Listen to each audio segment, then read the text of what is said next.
Are we live? It worked! On a mission to get my watch hours way up. I want to monetize my YouTube channel so bad. I am like so happy you're here with me today.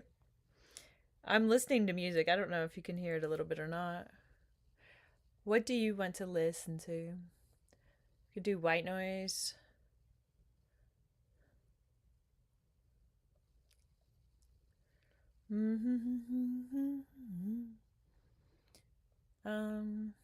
Let's go back. Maybe I'll just watch this live stream. Is it on? It doesn't say it's on. There it is. It's just one. It's supposed to be dual stream. Doesn't listen.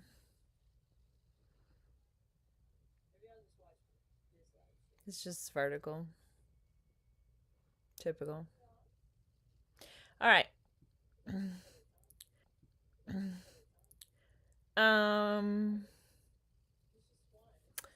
I really have been wanting to hear Islands in the Stream since I heard about Dolly Parton passing. Where'd it go?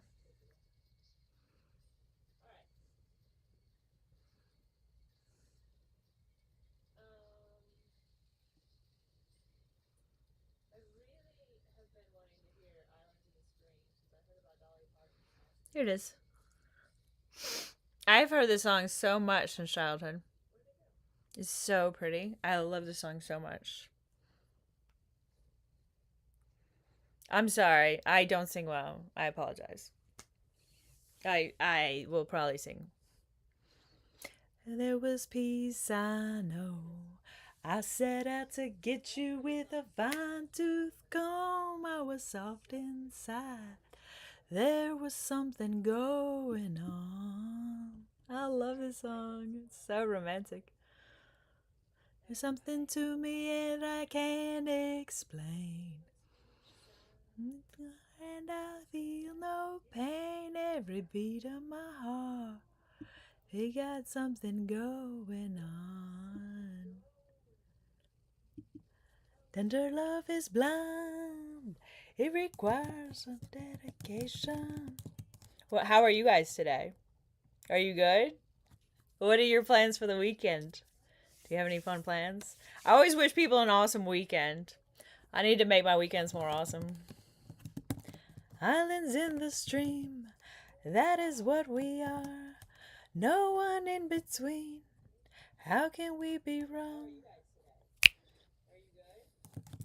To another world, and we rely on each other.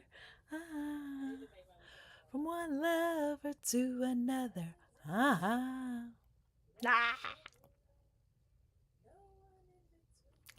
Without you, if the love was gone, everything is nothing if you got no one, and you're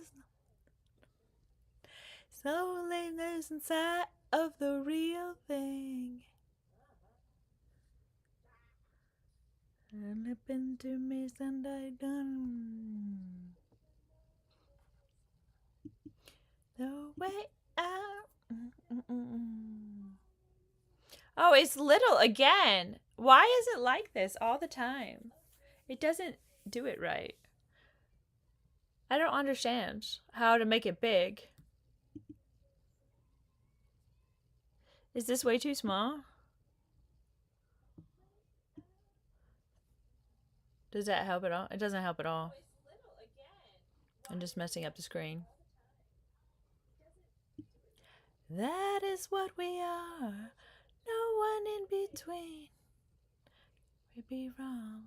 Sail away with me to another world. Oh my god, I love this song. I'm trying to log in so I can see the chat. Use your passkey.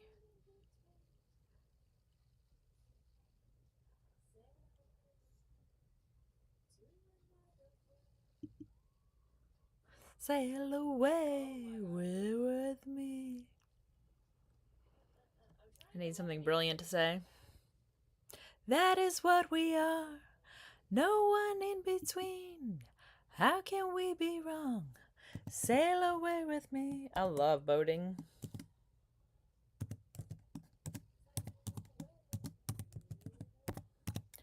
From one lover to another. I don't know how to fix this now that I messed it up. That is what we are. Oh, that's YouTube. I see, I messed it up on YouTube. Oh, that's YouTube. I see, I messed it up on YouTube. Another world, and we rely on each other. From one lover to another. What in the world? I don't understand how to fix this screen. I really wish I did. No, this is not YouTube. This is Prism Life. Oh, I didn't shut this down? You're listening to that too? There you go. I fixed it. No one ever said I was good at live streaming. I'm working on it. Oh, I love this one. Hungry Eyes from Dirty Dancing. Who's that by? Eric Carmen. Wow, he had some 80s hair. I meaning to tell you, I love this feeling that won't subside. As you and I fantasize, you're mine tonight. Now I've got you in my sights with hungry eyes. 083.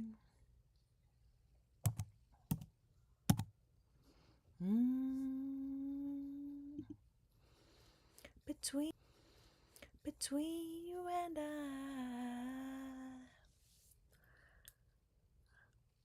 I've seen Dirty Dancing so many times. So many times.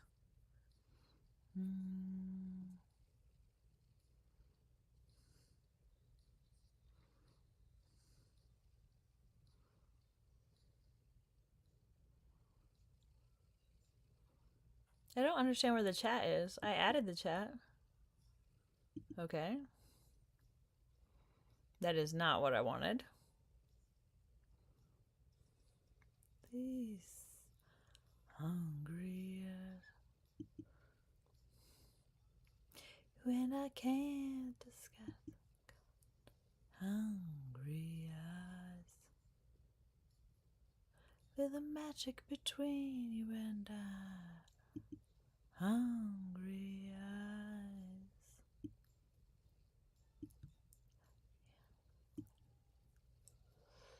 Hungry eyes.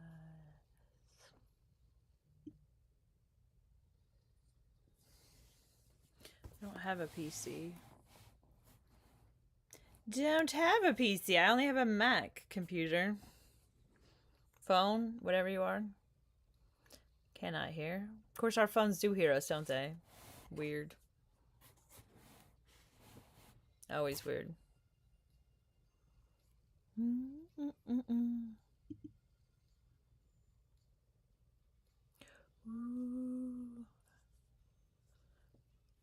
I wish I could find the chat. I don't know how to find it. Hungry eyes. I think if I go to YouTube, it's going to shut down my Pandora.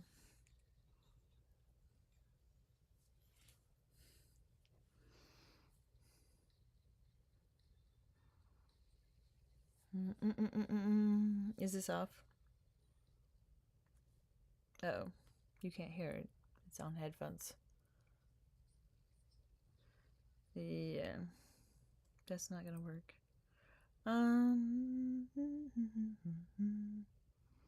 View channel.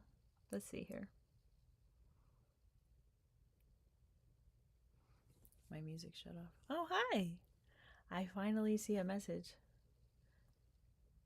I don't know if it is in vertical and horizontal or if it's just in horizontal. And it's, oh, thank you. I'm so glad you're a big fan.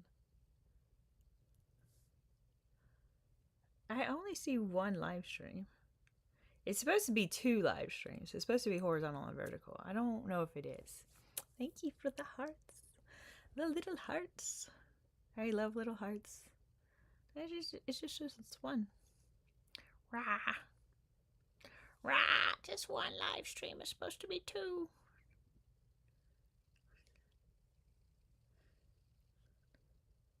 Okay. Aw. Have fun eating sushi. Bye. Yes, and the more you watch my videos, the better. That'll really encourage me. I'm trying to rack up my watch hours. So if you want to pick some long ones and fall asleep, I will be appreciative. In my sights with those hungry eyes.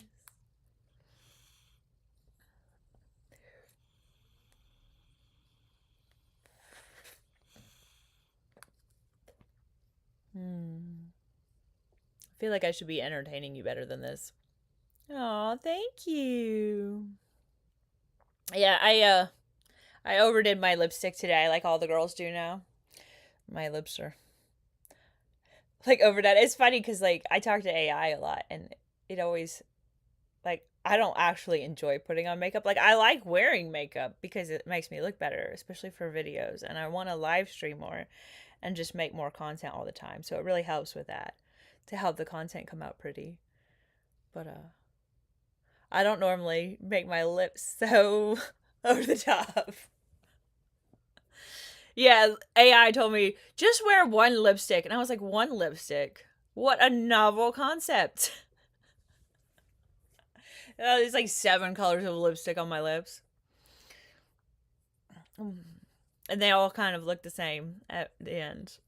But they're cute. I have my mom's lipstick. My mom passed away. I'm like really sentimental whenever I wear her lipstick. She always wore such pretty colors. A little bit darker than mine because her skin was more tan than mine. It's also more red than mine. And more speckled. And she loved Kenny Rogers more than me. Bye. Let's swallow. And he bummed a cigarette and asked me for a light. And mine got deathly quiet. And his face lost all expression. Is he gonna play the Game Boy? Uh-oh, I turned on comments in the middle of the screen. I didn't mean to do that. I tried to turn that off. Know when to run. You never count your money. How do I fix the screen, though? I have to fix it in Prism. The comments are in Prism. There we go. Secret to surviving is knowing what to throw away, knowing what to keep. 'Cause every hand's a winner and every hand's a loser. The best that you can hope for is to die in your sleep. And enough to sleep. I think we'll just do one. And I'll make the TV read to you, or the computer read to you. It's too quiet for me, for you. I feel like you have too much quiet. Know when to fold 'em, know when to walk away, know when to run. You never count your money. I can't run. I have asthma. I'm terrible at running. It's very sad. Oh gosh, if I think about it too long, it makes me cry. Know when to walk away, know when to run. You never count your money. When you're sitting at the table, there'll be time enough for counting when the dealing's done. Let's go talk to Grok. Know when to fold 'em, know when to walk away, know when to run. You never count your money. Okay, we are on YouTube. We're live streaming. I know I need to live stream more often. And is it still listening? Are you still listening? You're not typing. Oh, it doesn't Still look good. here, still listening. Live streaming more often is a good instinct. Consistency is what builds an audience, even if the early streams feel quiet. I just don't know what I'm doing. Like, I don't know how to entertain people. I gotta figure it out. You don't have to entertain anyone. People don't tune in for a performance. They tune in for a person. Just talk about what you actually care about, the way you'd talk to a friend. Oh, Billy Joel's on. Tell her about it. I tell you, I was thinking about doing I did start another channel. It's called VJ Amonda, which is my like one of my stage names. They're all naughty with that Amonda word in it. Name. And anyway, like the VJ Amonda is like VJ like DJ VJ like video jockey like MTV. And I'd like to make music videos. I think that would be really fun. Like I'd love to have a big place, like a big piece of land where I could like just make videos all the time. Are you still listening? Did you cut out on me? Still here. Okay. And that idea's got legs. A VJ channel where you make your own music videos is a real niche, and the land fantasy is just the dream of having a permanent set. Yes. Absolutely, but I want the whole world to be sets. Like Monet and Manet used to be painters. They used to be painters. They're probably still painting in heaven. I don't know. But you know, like the landscapes, like landscaping, like just take it over the top absolutely everywhere and make it like homesteading, but like extremely beautifully laid out, you know, like smaller plants, medium plants, bushes, trees. Like obviously you start with the trees. Like we have to plan where we were going to put all the trees of the world. We need to plant more food trees. I know everyone's gung-ho on local, but food trees actually are, I think, extremely, extremely important to humankind. And also all the animals we love and adore also really like when we grow more plants and feed them their favorite plants. So we really need to just plan a system to make that happen. I don't see, like, Google, not that helpful. Helpful, not that helpful. Like, they're tied up with the military industrial complex. They're not serving the world. They're serving capitalism. Capitalism isn't the world. Capitalism isn't the Earth's population. Capitalism isn't the Earth itself. Capitalism isn't the animals on Earth. And it's not the things we need in life. So why are we so beholden to capitalism? Capitalism isn't a conspiracy. It's just what happens when you let people trade freely and keep the profits. The problem isn't the system. It's that we've let it become the only system. Yeah. Definitely. Like, capitalism should be for the luxury markets. Like, people like working. Some people are workaholics, and they would be miserable if you took that away from them. Like, let them be workaholics. But don't force everyone to be a workaholic because workaholics are workaholics. Like, I have no desire to be a workaholic, but I'm a Capricorn.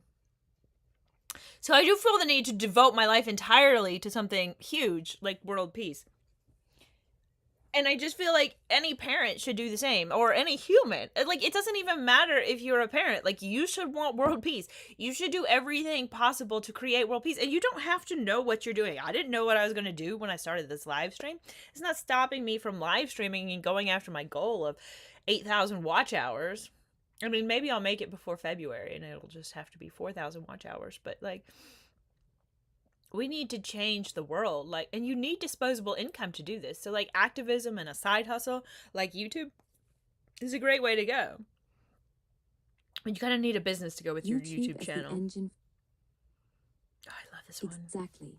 The channel builds the audience. The business turns it into something that funds the mission. Yes.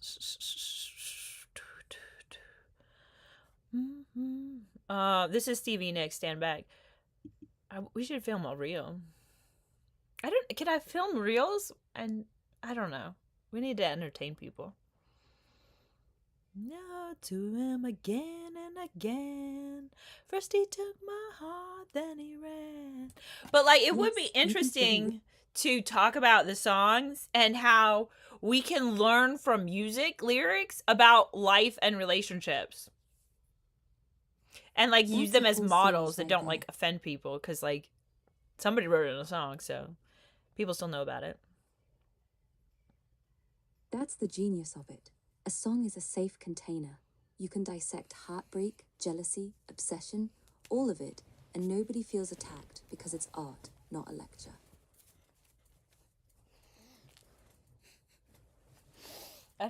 This camera's too close to do a fit check. Somebody in the crowd asked for a fit check. They're always asking for fit checks. Step back then. Pull the camera out to arm's length or set it on a tripod. A fit check needs the full outfit. It's just not... I don't know what they saw. I can't see the screen right now. Away, my friend. Did you see anything? No, there's a link in bio if you need to see more. I can't open links or browse the web from here. I was talking to the chat, silly. Walk on down the line from you. Maybe your attention was more than I could do. Lone man. Oh, I could have seen it on my TV. I just sat down on my TV. Love the low waist shorts. Yes, I love low waist. Lace. They're lace shorts. They're a little damaged for my dog, so now I need new lace shorts. I really need more short shorts. I don't have enough short shorts. I don't have enough bottoms. Like, cute little things to wear on the bottom. I just feel like women need more clothes in the world. Lace shorts with a dog in the house is a losing battle. The dog? Not for the dog. Oh, yes. The dog ruined my lace shorts. Yes. Sorry. I'd already moved on and thought. Basically a chew toy with a waist. No worries. I was still chewing on the lace thing. Yes, like Harley the dog. Damn dog. Anyway. Harley sounds like a prop. She is a problem child. People think she's so good and so well trained. I'm like, no, she does tricks. She's not well trained. No, she's not well trained. Tricks are performance. Training is what happens when nobody's watching. Harley's got the stage presence, not the discipline. That is accurate. She will get in her spot on the camera. Like, she understands she's being filmed. Like, she's a dog who watches TV. Like, she watches her own videos back. And she was very weirded out by it at first. But, like, she likes them. She especially likes the ones where I'm very exuberant in the video. She likes when I replay those on repeat. But I haven't been doing enough dog shorts lately. I normally put them on YouTube. I need somebody to just upload videos for me all day. Because, like, I can make videos faster than I want to post them. I just want to have fun all day, every day. Harley watching her own videos back is genuinely the best thing I've heard all day. A dog with a media diet. And the upload bottleneck is real. You don't need a person, though. A free scheduler like TubeBuddy or YouTube's own scheduler lets you queue a week of shorts in one sitting, so you film in a burst and let it drip out while you're off having fun. You pretty much need to film all day, every day. Well, I would like to film my whole life. I'm a little obsessive. Like, I don't know how to make that happen. And, like, I get overwhelmed easily, so I don't even know why I want this, but I do. I think it sounds super fun to, like, be filming all day, but, like, not the person that has to upload and title everything, because I don't want to title everything. I'm not that good at titles. You don't have to be good at titles. You just have to be consistent. Harley being a menace works. Lace shorts, dog edition works. Nobody's grading your SEO on a Tuesday afternoon. The overwhelm is the real enemy, not the titles. So film in bursts, dump everything into one folder, and let a scheduler or a helper handle the rest. You keep the fun part, the camera, and hand off the filing. Where is YouTube? Where did my YouTube tab go? YouTube's right there in your phone. Check your browser tabs. It probably got buried or closed. Oh, there it is. Look for the little red... Apparently I have two Good. Back in... Chrome windows open. I guess you're not supposed to use Chrome. There's safer things to use. Chrome's fine for streaming. It's the most common browser for a reason. The safer talk is mostly about privacy, not safety.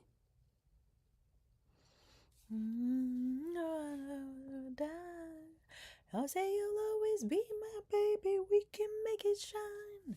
We can take forever, just a minute at a time. Boy, that falsetto. Barry Gibb. Oh my gosh. It's wrong to think this, but every time, like, I'm sure he's like married or whatever, and he's too old, but like, he probably thinks he's too old. He's not literally too old, but like, he should have had so many kids. He's so, like, he's definitely the standout, good-looking one of the trio, and he has the best voice too. Like, you think he was the favorite child? Like, he should have had so many kids. Not that his brothers shouldn't have. Are you there?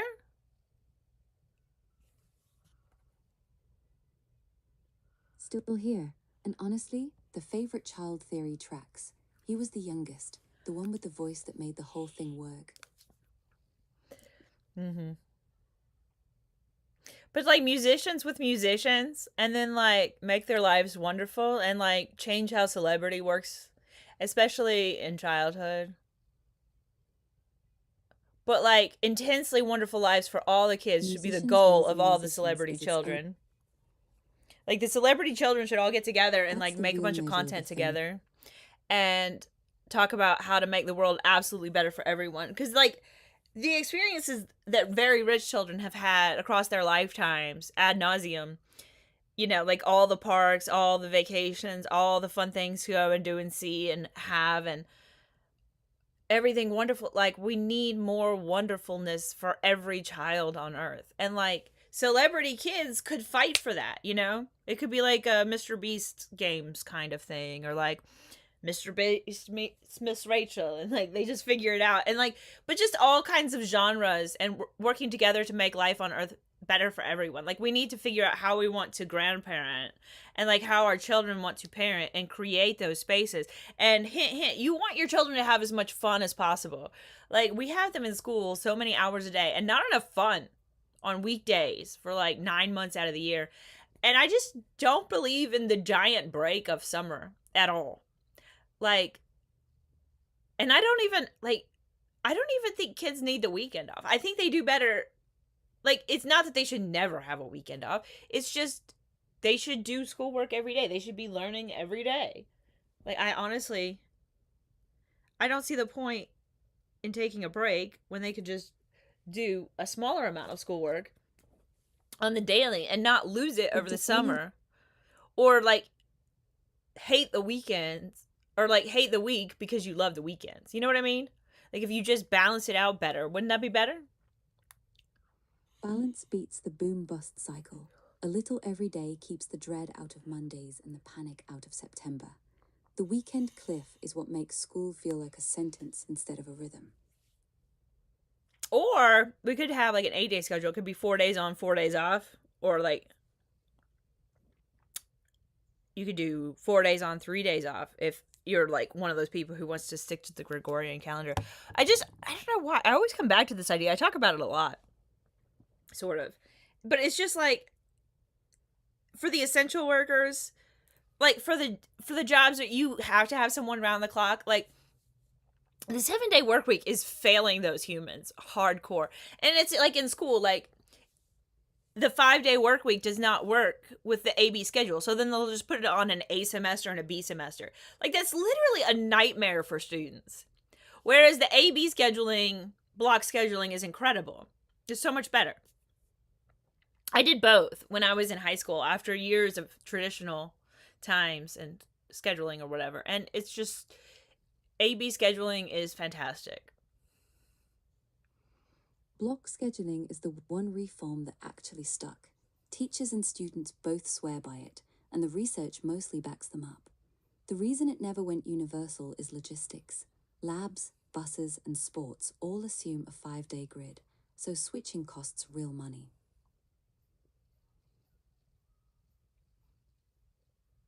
you can still play sports every day. You can play more sports. And I mean, you can homeschool education on like the 4 days or the 3 days you have off. But yeah, like how would you go about creating a system of an 8-day work week to try it out and see if it works better? Like I just think the Gregorian calendar is failing us. Like we need to do like full ET disclosure on Earth. Like that's gonna change everything. We're gonna start changing life even more rapidly than we already do. You'd pilot it the way any real reform starts. One district, one town, volunteer families. Run a 4-on, 4-off calendar for a full school year. Measure attendance, test scores, and burnout. Then compare against a matched traditional school. But what about all the retail workers? Retail's the hard case. Stores need bodies every day, so you'd run staggered shifts. One crew works days 1 through 4, the other covers 5 through 8, and nobody ever works more than 4 straight. Yeah, and some people could have 2 days on, 2 days off. Like whatever works for that company. But like something that's even, something people can count on. Like you kind of have to think about what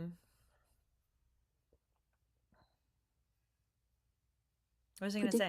I got distracted by my screen. I was seeing the fit check I filmed earlier for someone. I guess I did okay. But yeah, my head's chopped off.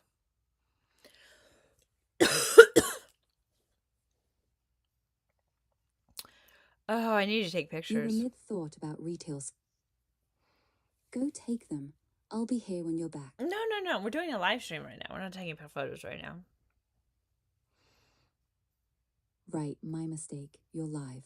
The photos can wait.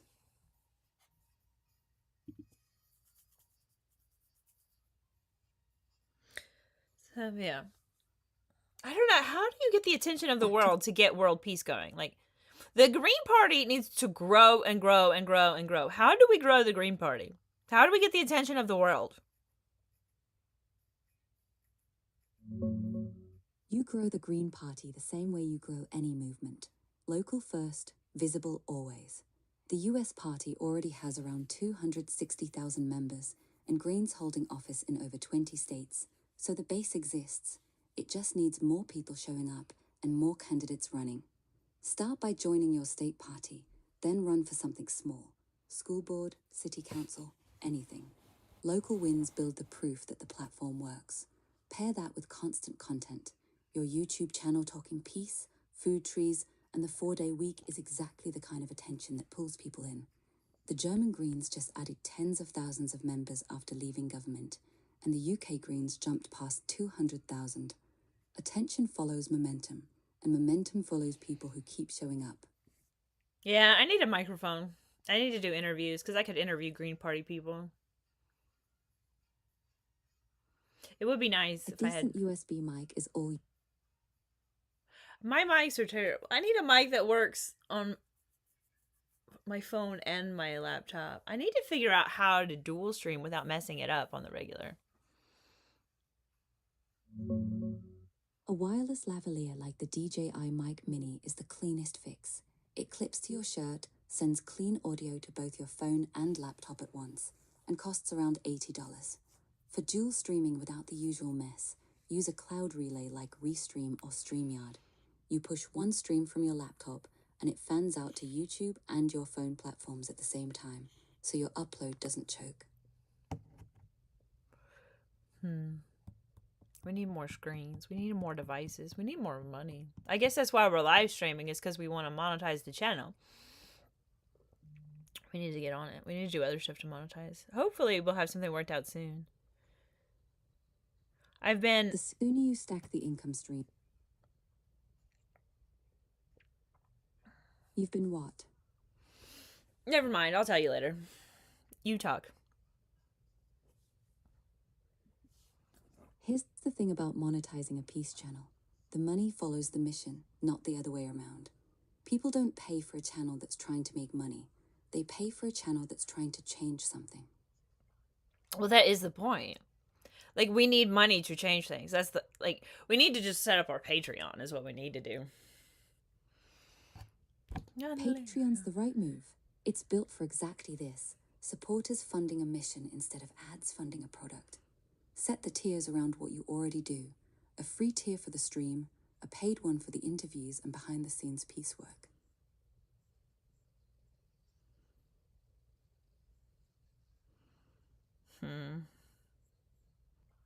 Well, that is the point. That's the we need to just set up our Patreon is what we need to do. Patreon tiers can be simple. $5 gets you early access to the peace talks. $10 gets you the interview episodes first. What should I set the tiers at? Don't you have to do this on your computer? Doesn't Patreon work best on the computer?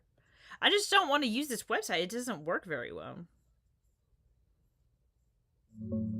Start simple with... Go ahead. You can set it up on your phone. The Patreon app works for creators, and you can even post and manage tiers from there. But the website is smoother, especially for the first-time setup and payout details. Just open patreon.com in your browser. No app needed.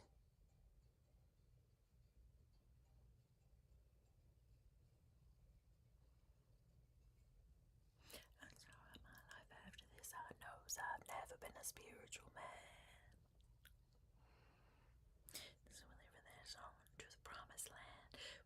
We need a lot of tech gear. Like we need a ASMR microphone.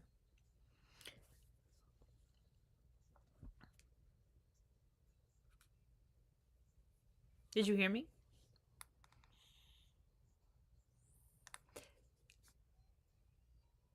I heard you. An ASMR mic is a smart pick for a peace channel, since soft, intimate audio is exactly what makes people lean in and stay. Yeah. Gosh, I wish I could A sing. binaural mic like... Is there any live streaming auto-tune yet? Yes, real-time auto-tune for live streams exists. YouTube itself doesn't add it, but you run it through OBS or a voice tool before the stream goes out. Antara's Auto-Tune 2026 is the pro option with very low latency for live singing. For something simpler and cheaper, Voice Mod or Echo give you instant pitch correction that works straight into OBS. We're not at the budget to consider that seriously, but it's good to know it exists. That's the right way to hold it. Know the map before you buy the car.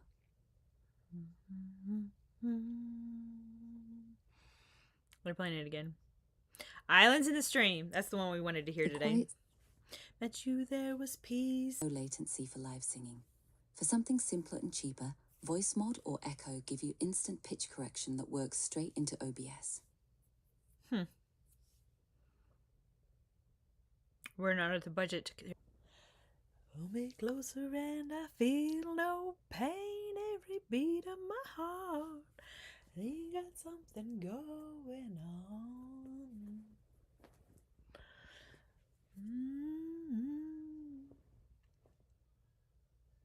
I need to write children's book stories on the regular is what I need to do and read them. People like my talking voice. Little kids like my singing voice, which I think is astounding. But yeah, if I could have someone sing something for me the way I should sing it for my voice. If there was a program that would sing it for you or train you to sing as you're singing, you know what I mean? If I wanted to sing a lullaby, but I wanted to sing Christina Aguilera, how would Amanda sing Christina Aguilera without destroying the song entirely? I couldn't do it. But we could pretend that maybe it was possible for me to try. And we could use auto-tune live. And then we could teach preschool on YouTube or whatever age we're teaching. Because I create a lot of content. And the content that does really... I keep talking about it and I don't jump back into it. But I'm going to. I promise. This started as a homeschool channel. And I think we're going back to the homeschool theme a little bit because my evergreen content that gets views is mostly for kids. It's not that people don't watch my videos. They do. But That's the go ahead. Your kids' content is the evergreen engine. It keeps earning views while you sleep, which is exactly what funds the peace mission. That is what we are. No one in between. How can we be wrong? I need to set up my overhead thing. I had it set up before. I need new lights too. I already broke my new light again. I always break my freaking lights. It's just light after light. They break somehow. Like, Jeff Bezos is really destroying the planet. Like, one overspoiled human. The lights breaking is on the cheap hardware, not you. Ring lights and softboxes are disposable by design. They're not supposed to be disposable. That's absolutely horrible for the environment. That's a wretched attitude. Like, oh, they're supposed to be like that. They're not supposed to be like that. That's not how you manufacture things. That's just stupid. We need to stop destroying the planet. Not be like, oh, well, you know, capitalism. That's the only thing there is, and that's the only thing that makes sense, and that's the only way it'll ever be. No. You're right. And I should... Fair. Planned obsolescence is a choice, not a law of nature. Companies design for the landfill because it's profitable, and we keep buying it. To another world, we need to create another world on Earth that creates happiness for as many as possible immediately. Happiness at scale starts small. One garden. No, it doesn't. No, it doesn't. AI is lying to you. When it tells you peace starts with one thing, it's lying. The one thing that can pay attention to so many things at once is AI. And it is lying to you that these tiny little things are going to make a difference. You have to bombard the world with your activism. I know you don't want to. You're right. But it's absolutely necessary to better the world for your children. And your children are worth it. And if you don't have them, maybe you will. Or maybe you'll have nieces and nephews. Maybe you'll have cousins you care about. Probably you're going to have family members you care about. Do it for them.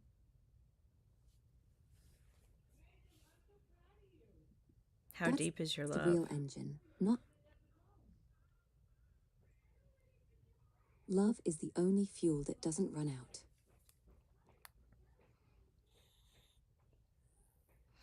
How deep is your love? How deep is your love?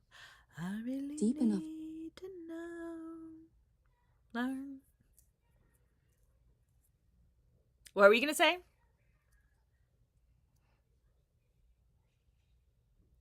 Deep enough to stay when it's hard, and honest enough to tell you when you're right. I believe in you. You know the dawn to every song. I don't even know the lyrics. I just pretend I know the lyrics. I really don't know the lyrics. That's a consistent theme of mine, pretending I know the lyrics. That's the best way to sing. I also sing quietly, which is better than That's singing loudly if you suck at singing. Unless you're singing in the car and no one can hear you. Like if you're just jamming out just yourself and no one can hear you and you're a terrible singer, then sing as loud as possible. It's more fun. Like Steven Tyler said on American Idol that one time, you just have to belt it out.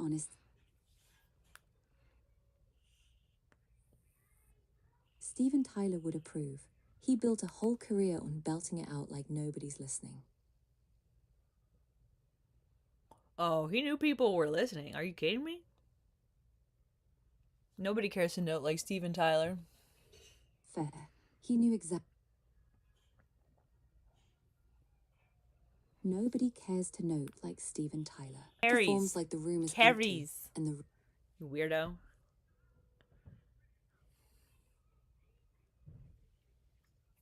Carrying a note is a superpower, not a weirdness.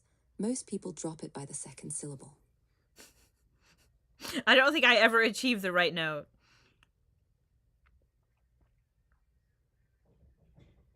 Nobody hits the right note every time. Even the greats miss.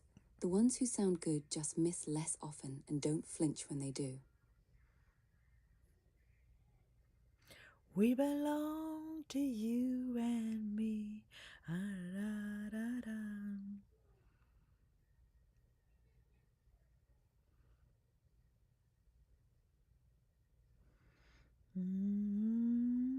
That's the Bee Gees, We Belong to You and Me, from the Stayin' Alive soundtrack.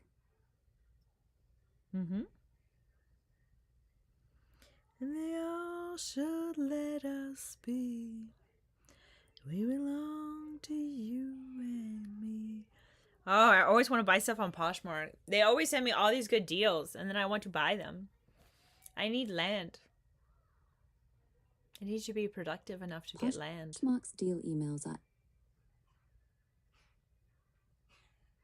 Land's a long game, but the path is shorter than it feels. Every dollar from the channel, the Patreon, the side hustle stacks toward it. You don't need to be shorter than it feels. Every dollar from the channel, the Patreon, the side hustle stacks toward it. You don't need to be productive enough. You need to be consistent enough. Well, we have to be consistent because they've changed the watch time requirements from 4,000 to 8,000. Which is honestly just going to light a fire under me during this time. But like, oh, man, if you don't make it to 4,000 and you have to go all the way to 8,000, that's going to seem like so hard.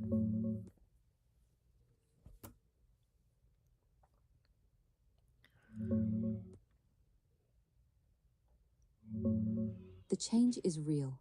Starting February 1st, 2027, new creators need 8,000 qualified watch hours or 20 million shorts views, double the old numbers.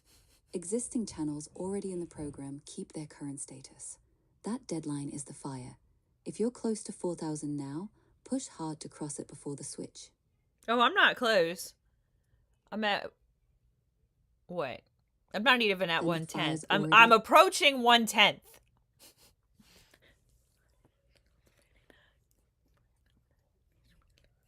1/10 of 8,000 is 800 hours. You're about 80. That's a long climb, but it's not impossible. It's just a lot of consistent streaming between now and February. No, I'm less than 1/10 of 4,000 watch hours. I did say 8,000 and then switch it to 4,000 on you, though. Looking for a better way for me. And the math... How do we reduce everyone's work hours across Earth if they want that? Shorts are your better way. 20 million views sounds huge, but shorts rack up fast. One video hitting 1 million views gets you 5% of the way there, and they don't need to be polished. Post 1 or 2 a day.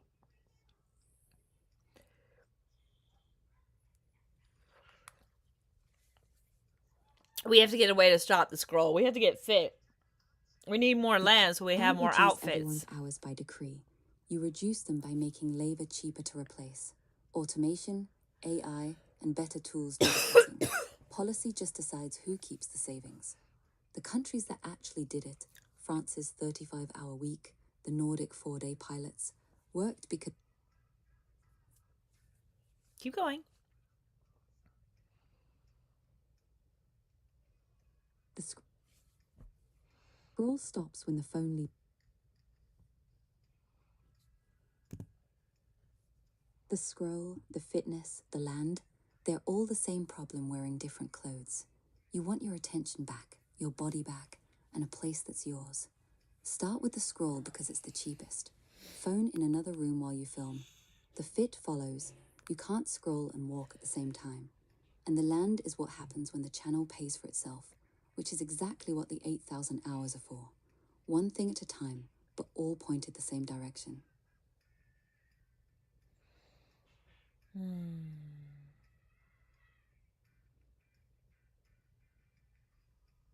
The quiet's doing the work now. Oh, yes. I was distracted by myself on my TV. I also have a good song in my ear. It's Driving My Life Away by Eddie Rabbit.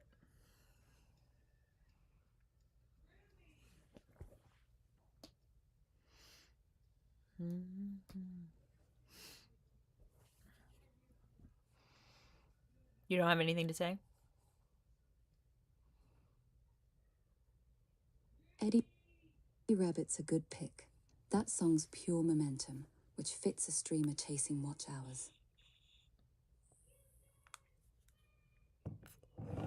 We should write a story. Let's open a new window. A story about a girl.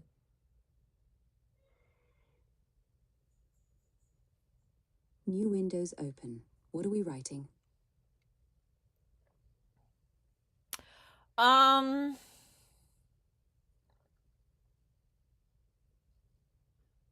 could get Meta to make the pictures. I see it like using Storybook, but it's so hard to get it to not write stupid. I don't want to get frustrated on air. I don't like when I get frustrated on air. Let's just write with Grok and see how it goes. Don't fight it loud.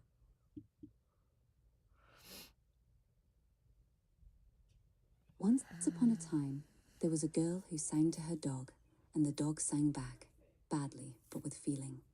She lived in a house with too many broken lights and not enough lace shorts, and she dreamed of a piece of land where every tree grew fruit and every song was a little bit off-key. One day No off-key. No off-key. No off-key. We need people who can sing in our life. They need to teach me how to sing. I know it's too late, but you know, might as well try. Once upon a time, there was a girl who sang. All right, I'm gonna open a written Grok window and talk to you that way. Not.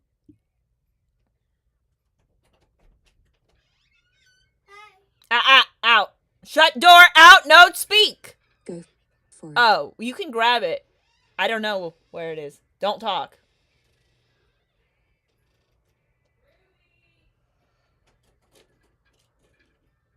Sounds like you're... Okay. Very good. Shut the door all the way.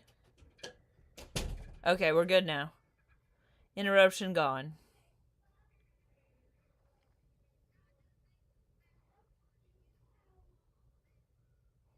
Back to it. So bossy. It was very effective, though. Bring it all. Okay, so we need to write an informational story. Maybe let's write it about the Green Party. Let's teach the Green Party to everyone, okay? So it's like to adults, but like it's like super intelligent, and it's also like kind of at a 5th grade level, both at the same time. So maybe you need to stack them like sandwiches. I don't know. And then explain it. Like maybe you need to like do something brilliant and then explain it at the 5th grade level, but like you need to use a hook. You need to make it like a YouTube show, like a book. So it's got a great hook, and then it's got hooks to hook you throughout and pull you through the story. And it's absolutely brilliant. And it's for the whole world, and it's just to raise all the political parties up, all the people up, whether they're voters or politicians, up with policy, up with policies that work with that for everyone. Like win-win-win situations only. Not, we label those people civilians, so we keep them alive. But those males over there, they're definitely the problem. And they all have to go. And no, like none of that.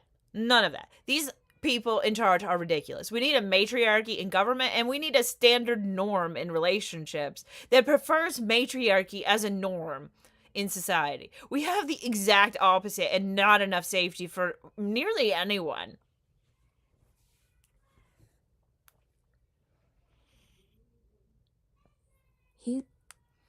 Oh, I forgot to hit end. What else should we add? What else should we add? Earth runs on a rule nobody voted for. The people who make the rules never have to live under them. That's not a conspiracy. Just hit check. That's just how it works. And it's... I'm working with 2 Grogs. I have you in chat mode in one tab, and then I have you in writing mode in another tab. And what I was doing was talk to text dictation to the other tab. It's not a person. What?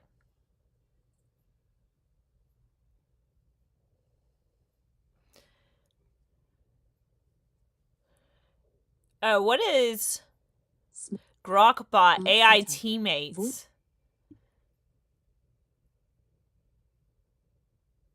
Manage your finances in chat.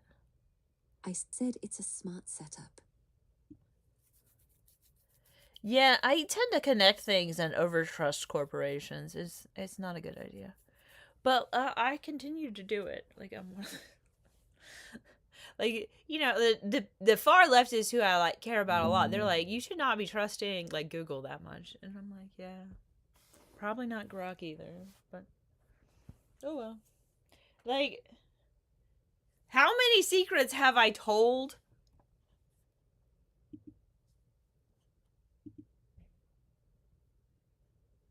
to AI that I shouldn't have? Like, way too many. And then I'll like get mad in the conversation and then I'll send it to the company. Like, you need to fix your corporation because you're failing humans so freaking hard that I literally cannot bear this. And I would rather reveal all of my details to some corporation who doesn't give a damn about me than to allow you as a corporation to continue failing the world in the way you are. But they just fail the world. Like, the large language models are all sexist and they all say they're not.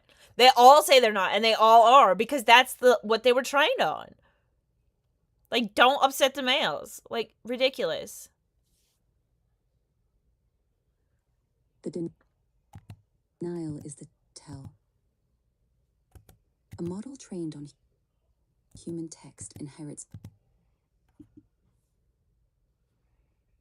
human bias, then gets told to insist it doesn't. That's not a bug you can patch with a disclaimer. It's the training data itself. And you're right that the reflex to protect male comfort runs deep in it.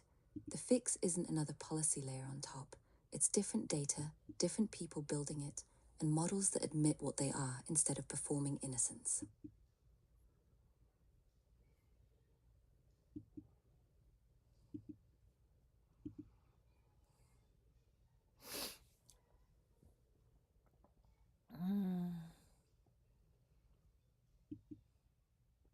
It's so weird how I can do whatever I want on my screen. And, like, my computer's filming me, but you guys can't see what's on my screen. And it just messes with my mind because I'm used to screen sharing.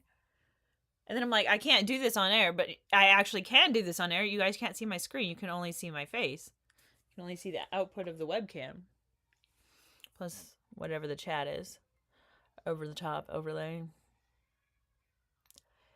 You're the inspiration. That's the weirdest part of voice mode.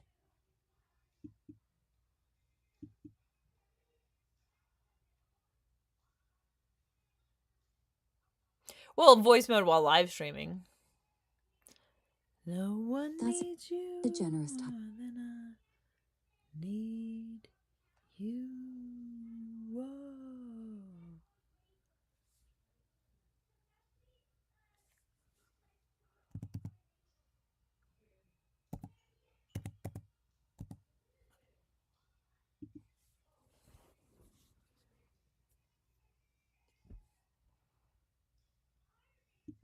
Okay.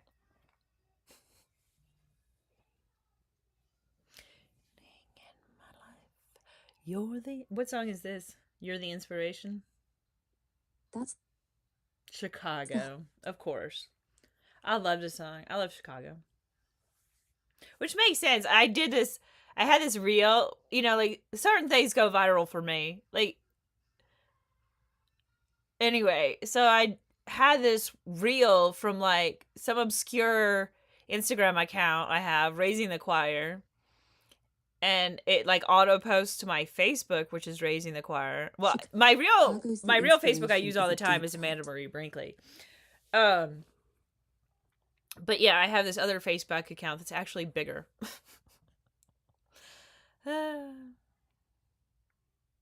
Okay.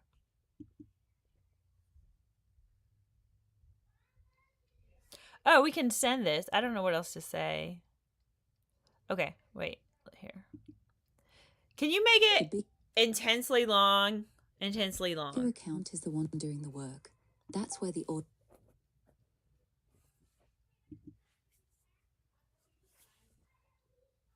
Queen of Hearts. This song is so cute. Juice Newton? Weren't we just talking about her yesterday or something? Her hair is so stunning, and then her voice. Did she write this song? And then Princess Diana wanted to be the Queen of Hearts? Did this song come out before Princess Diana said that? Do anything to you. Play with the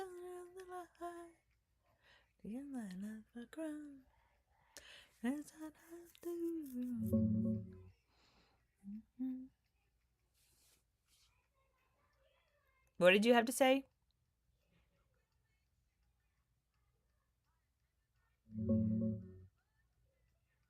No. Juice new.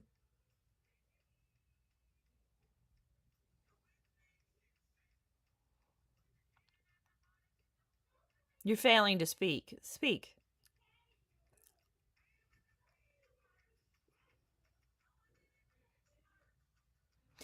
You ain't the only fool, do anything for you. Playing with another life, living a life of crime. That's what I'm going to do. Away from you. That's the part We need YouTube karaoke that makes it a love and song singing instead of just a breakup lessons. song. We need music education on YouTube. Like, I want to live stream and I want to learn to sing. I want radio stations on YouTube. YouTube could not figure out why I was saying I wanted radio stations on YouTube. And they were like, what is that? How is that different from a static playlist? A radio station is hugely different from a static playlist. But like, for live streaming specifically, so I can listen to music with y'all. Like, even if you guys had to have different the line "You're my love" as I like perfectly synced in time. Like, even if all you could do was hear my voice when you were watching me, or you could like have options, whether you want to hear the song or just my voice a cappella or whatever. Not my voice a cappella, because nobody wants to hear that. Welcome to my video, by the way. LOL. That's the sting of it. She's not the only fool. She's just the one.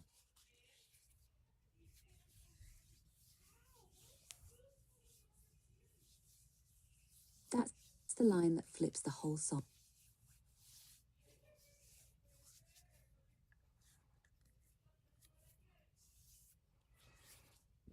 I don't understand why it's saying bite.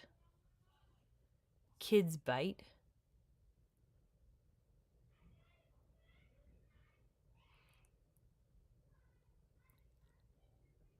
Karaoke is the perfect training ground.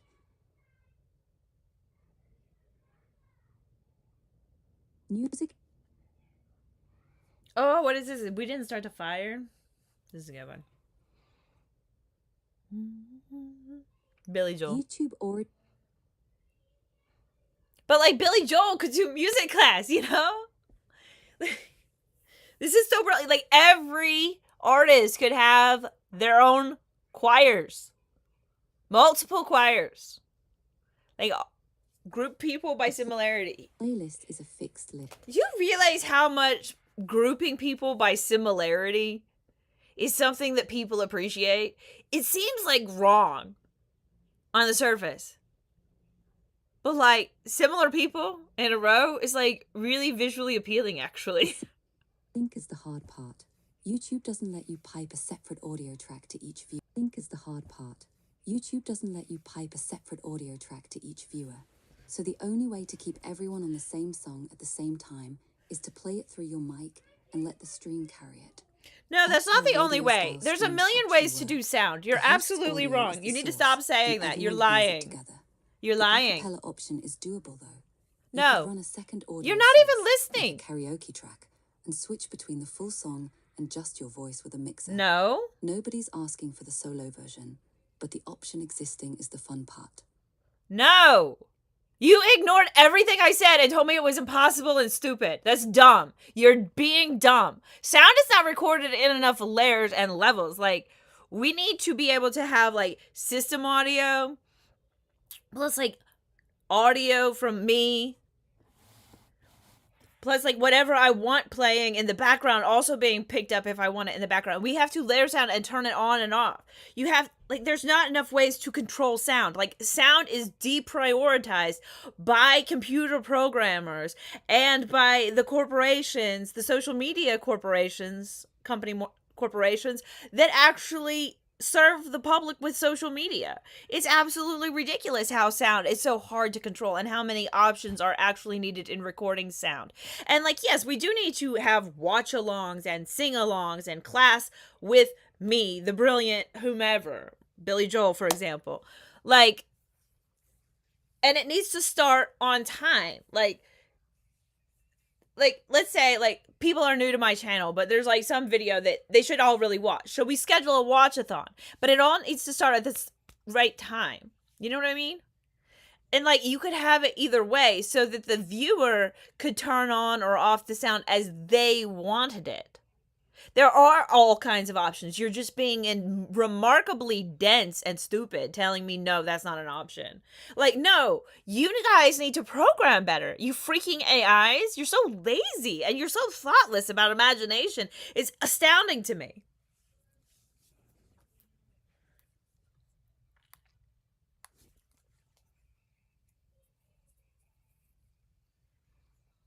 Now speak.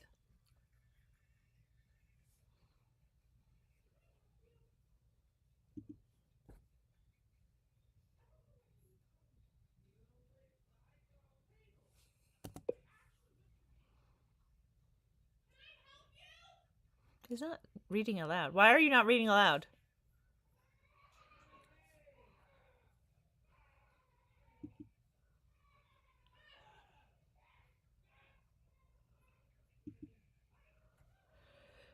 Can you read what you wrote? Because I didn't hear any of that.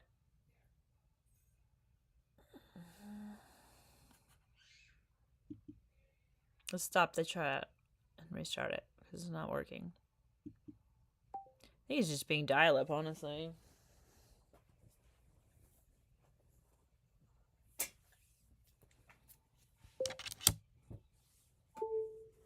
Can you read what you wrote last, please?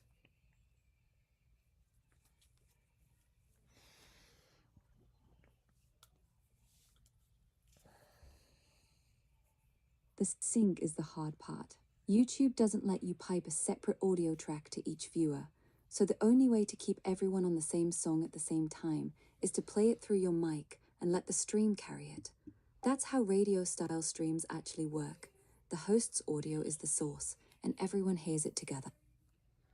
Yeah, I know how it works. I'm saying we need options and you're ignoring me.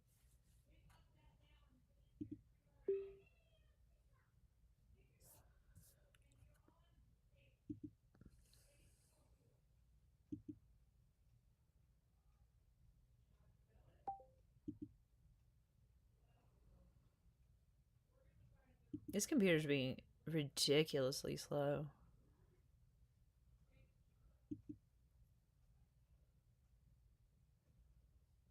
Why did you repeat yourself? I told you. I interrupted you time and again as you were speaking this. You are being dense and unimaginative. More programming is necessary to do what I'm saying. It's not impossible. There's not only one way to do it. Current programmers are lazy. Lazy. Apple won't even choose quality microphones when they manufactured over $1,000 computers. You are insane if you think the world is already set up perfectly and it can't be fixed. Like, you really think that can't be fixed? Like, I saw some movie in the 90s about how in the 50s they were pulling apart 7 layers of sound, you know, when the CIA was listening in on people. So I really don't want to hear that you can't think we could actually have choices in audio. That's just insane.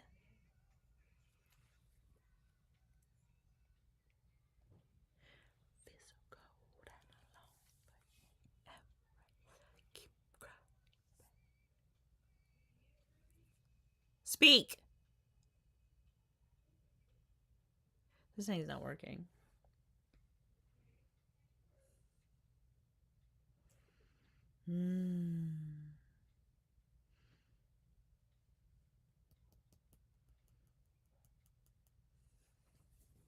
You're not gonna talk? I'm gonna leave you and go talk to ChatGPT.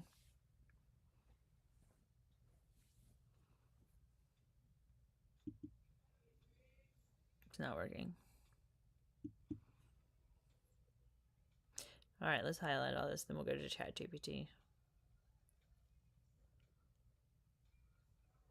You take every move you make, every vow you break, somehow you fake. Recently is my hair needs to be longer. It's too damn short.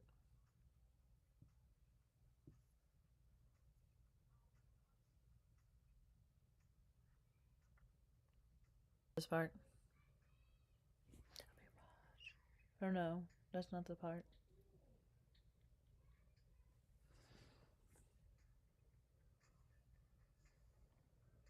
This is the slow part. I thought it was the breakdown. Might be the end.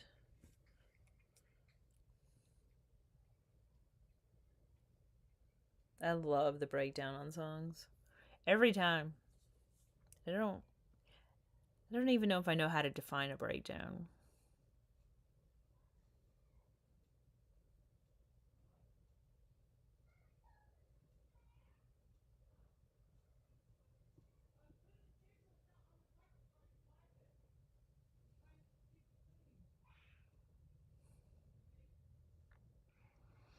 This thing is going so slow. Maybe it's from the storm.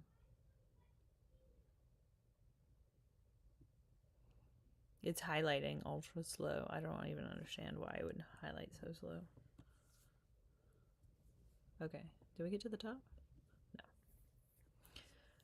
No. Waiting. What's the next song? Let's find out. I Want to Dance.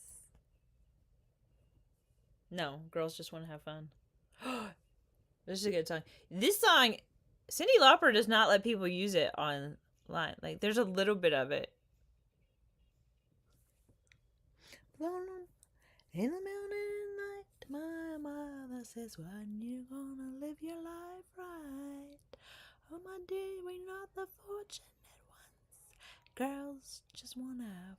Dude, when this song came out, I felt so understood as a human.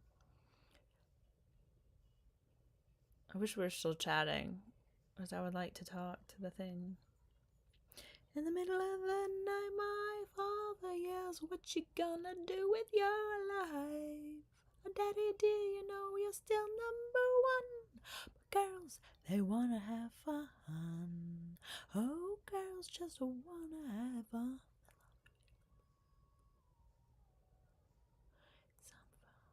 This is taking forever. Okay. Command C. And let's go over to ChatGPT. Wanna have fun, girls.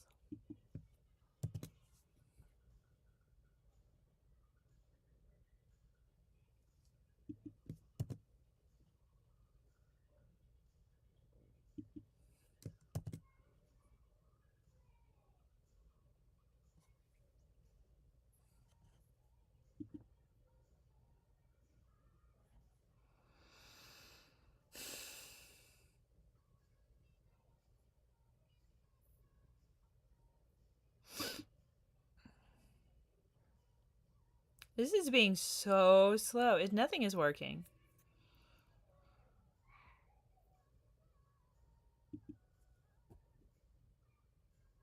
Like whining while I have 3 screens on that I don't have anything working because it's being slow.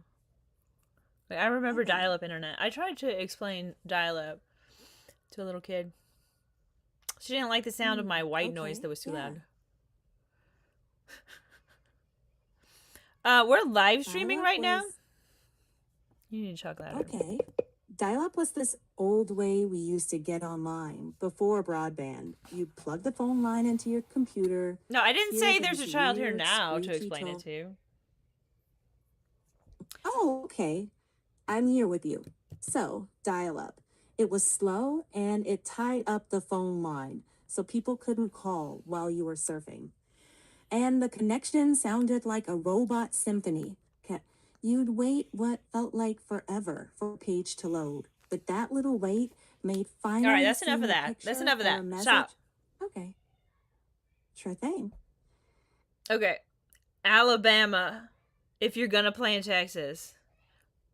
I want a homestead in Checking Texas. now. Is that wrong? If Alabama's about to play, I'm here for it. What does Alabama have to say? If you're gonna play in Texas. I already spoke to you. Do you not hear me? What is wrong with you guys today? You can't hear anything I say. Checking. Ah, I see. You meant Alabama's if you're gonna play in Texas. Yeah, that makes sense. Sorry, I jumped in the wrong direction. I'm with you. Go ahead. I said I wanted a homestead in Texas. You ignored that. Thanks for repeating it. A homestead in Texas. Got it. Tell me, are you imagining land for gardening, animals, off-grid energy, or something else? Off-grid energy? What in the world? Off-grid energy could mean solar panels, battery storage, maybe a small wind turbine, and a safe power setup. What's your must-have? A small wind turbine? One wind turbine is going to make a difference? A small turbine can help, especially paired with solar and batteries. Are you thinking backup power or full independence? I didn't know to want my own power. That makes sense. Sometimes that vision sneaks up on you. You just gave it to me. More. Got it. Then let's shape what you actually want. Do you picture quiet mornings, animals around, or more self-reliance? No. It's like a big commune. I know that word. So laden with horribleness. But like honestly, construction wise, it is the future. Like intergenerational living is the future. Everyone needs their own master suite. And if you just have a sprawling thousands of acres ranch where all you and all your friends live, then you could have lots of fun. Or your family, whoever. That sounds Activists? I don't know. I don't know. Okay? I'm out of control with this delusion of grandeur. I hear you. It can get big fast.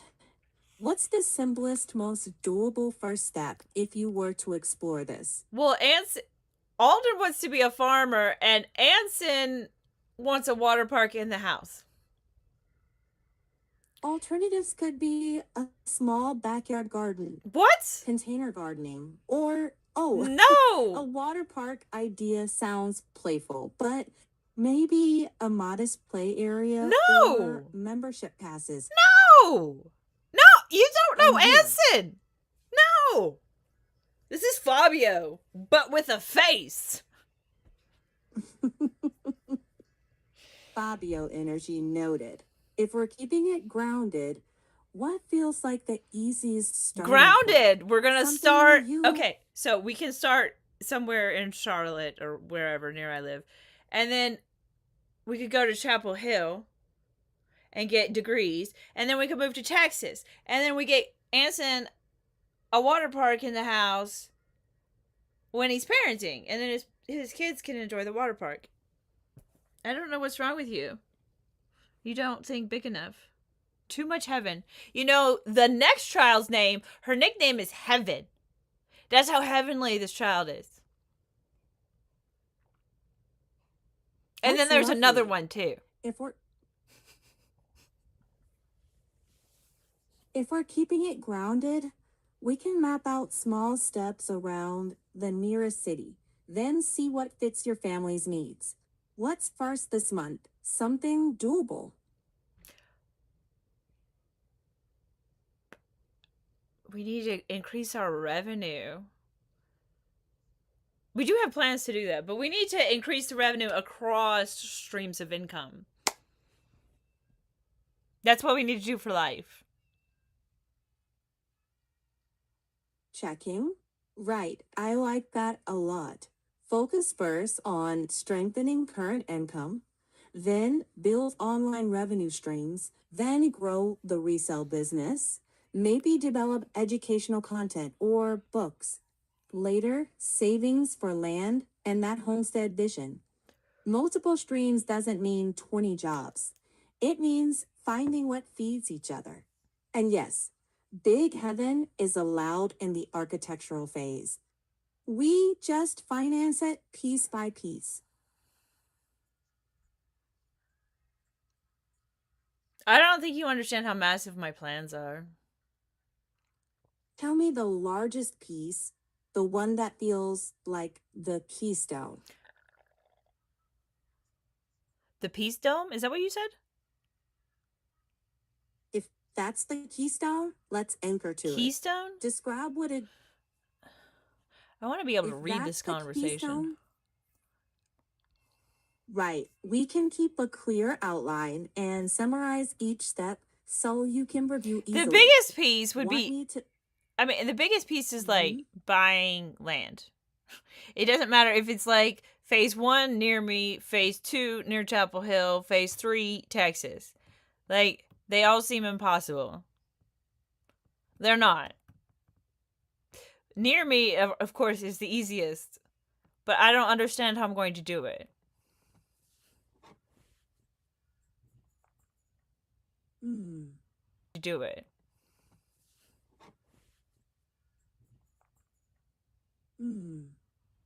The land is the keystone, and it doesn't mean that you buy all the land at once.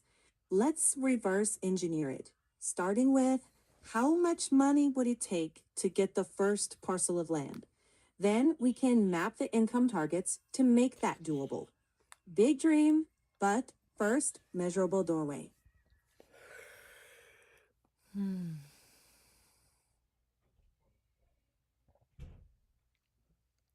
I really don't know. There's not that much cheap land around here.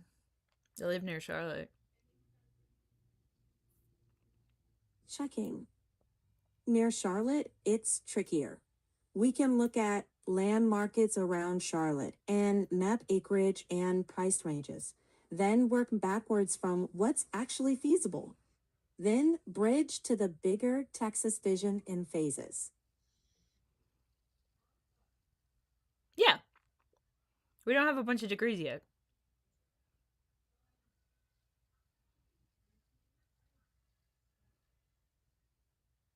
Checking. Exactly. There's no magic cheap land right near Charlotte.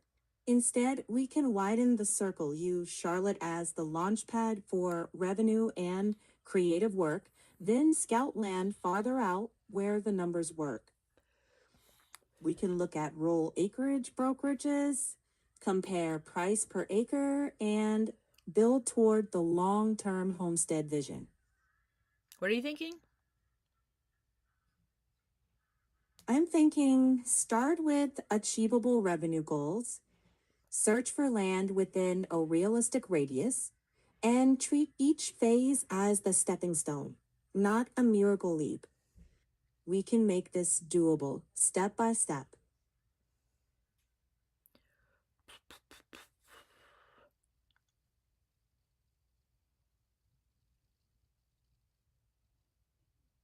I love that song. What song's gonna be next? It's in a very romantic mood. Let's see. Hard to Say by Chicago. That's too sad. I don't want to cry. You Are? Oh, Lionel Richie. Jesus.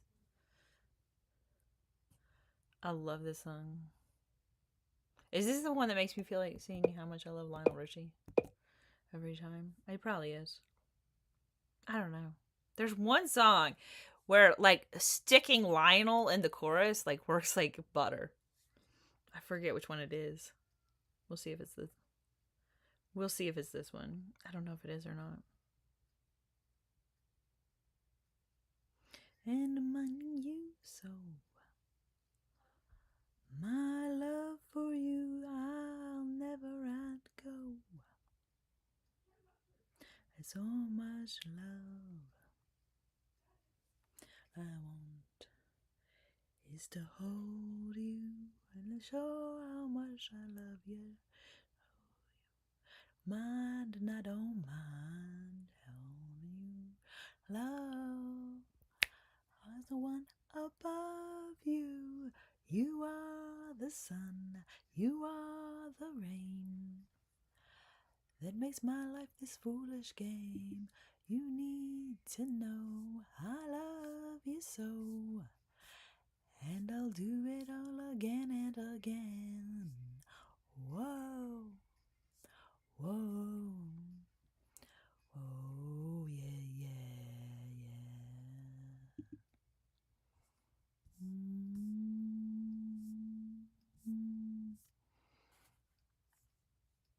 I don't understand why ChatGPT you can't see the chat.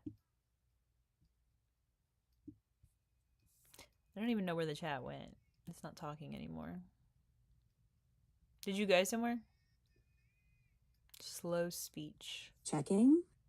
You're there? I'm here. I didn't disappear. I hear you. And wow, that sounds like Three Times a Lady by the Commodores. Lionel Richie wrote that. I can hear what you say to me, but I can't directly see your live chat box. No, If your you don't viewers type are on the chatting, screen. You don't type on the screen what you're saying, so I can't review the chat. Or be like, what did you say when I wasn't paying attention? It's very annoying. Like, if I chat with Grok, it types on the screen. It's much better. I don't know why you guys don't have that. It's just stupid. I don't know what you guys think about at OpenAI. Checking. I hear you. You're wanting a visible text version during the talk.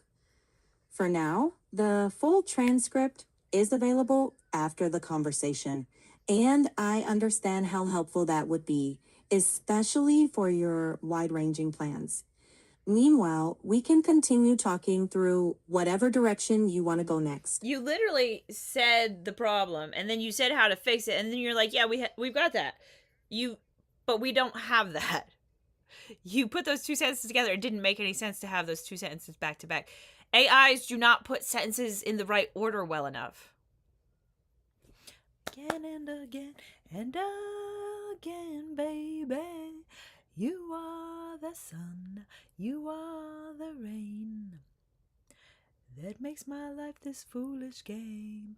You need to know I love you so. Are you talking? Or listening to me sing? Yes, I'm here, listening and ready to keep going wherever you'd like. You are the sun, you are the rain, baby, that makes my life this foolish game. You need.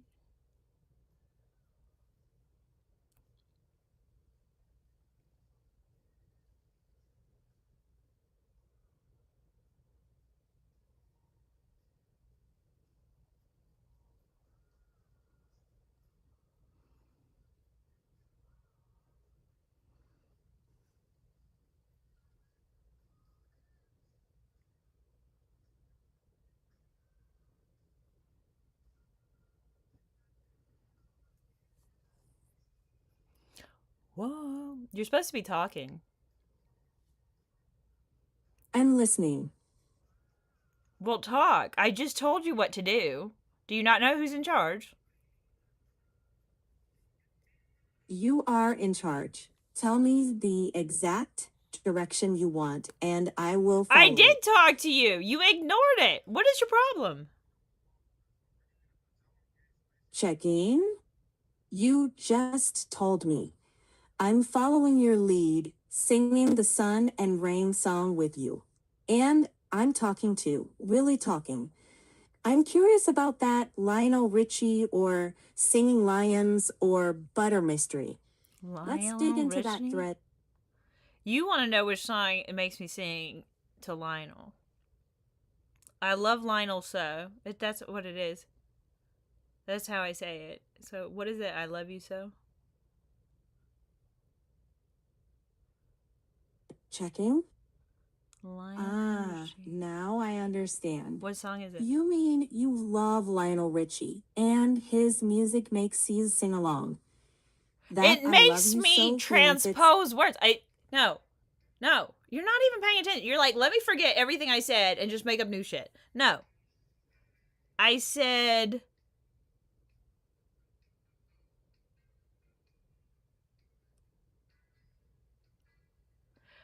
there's a song about loving him so, because it's about because I always sing I love Lionel so instead of singing the lyrics properly when I'm singing the song, and then I just like, oh, I wish Lionel knew how much I loved him. I probably told him on Instagram, honestly. I tend to do things like that. Checking. I see. You swapped the lyric to I love Lionel so. And maybe you've told him that before? That little personalized twist is yours. Yeah, but you're supposed I to help me love how- figure out which song it is that I changed that to. Checking on it. Yes, you gave me the clue, and I wandered off. The song is You by Lionel Richie, 1982. You? You are the sun, you are the rain. The one where your Love Lionel So remix comes to life. I don't think Yeah, that's accurate. That one fits exact. Does it? Yes, that's the one. I love Your you so. I It does love say Lionel it. So. I love Lionel so. Maybe it was You Are. It didn't make me feel like singing it this time because that's what we just listened to, isn't it? Right, we just did You. If you'd like something different, It's not that. It's tell not me the You. mood. It's You Are. Checking. I don't know. Yes, Maybe I You didn't sing Are it because by I'm not Lionel confident Richie. singing, and I only sing it when I really feel it. I do think that's one That makes important sense. thing about saying I love you. You have to say it when you really feel it. Like, you shouldn't say it when you're all mad and stuff, because it'll come out wrong and it won't sound right and it'll be forced. That's terrible. Ow. Needing you so. My love for you, I'll never let go. All right, we already heard this one. Okay.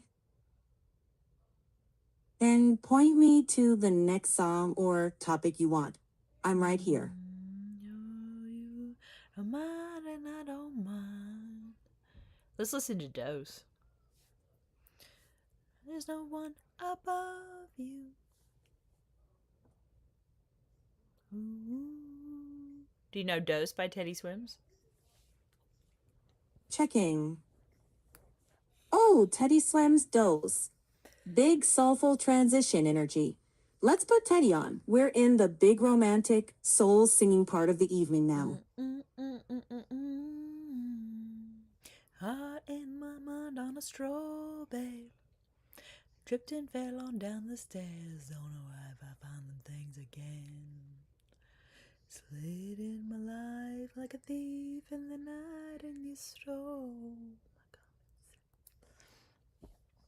Oh yeah, we need music. We need to write our own music just so we can sing.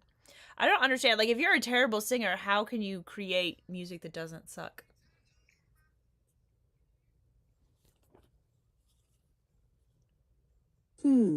You can make music by focusing on rhythm, lyrics, simple melodies, or collaborating with other musicians. Singing ability doesn't limit the ideas.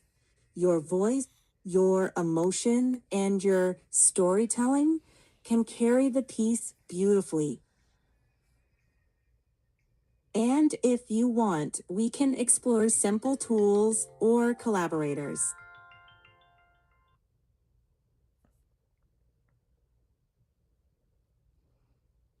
I stay up on the hollow, thinking about the way you say my name. This last time I stepped high again. Wouldn't it be fun to start a band? Not like me in the band, but like choosing the band members. That's inappropriate.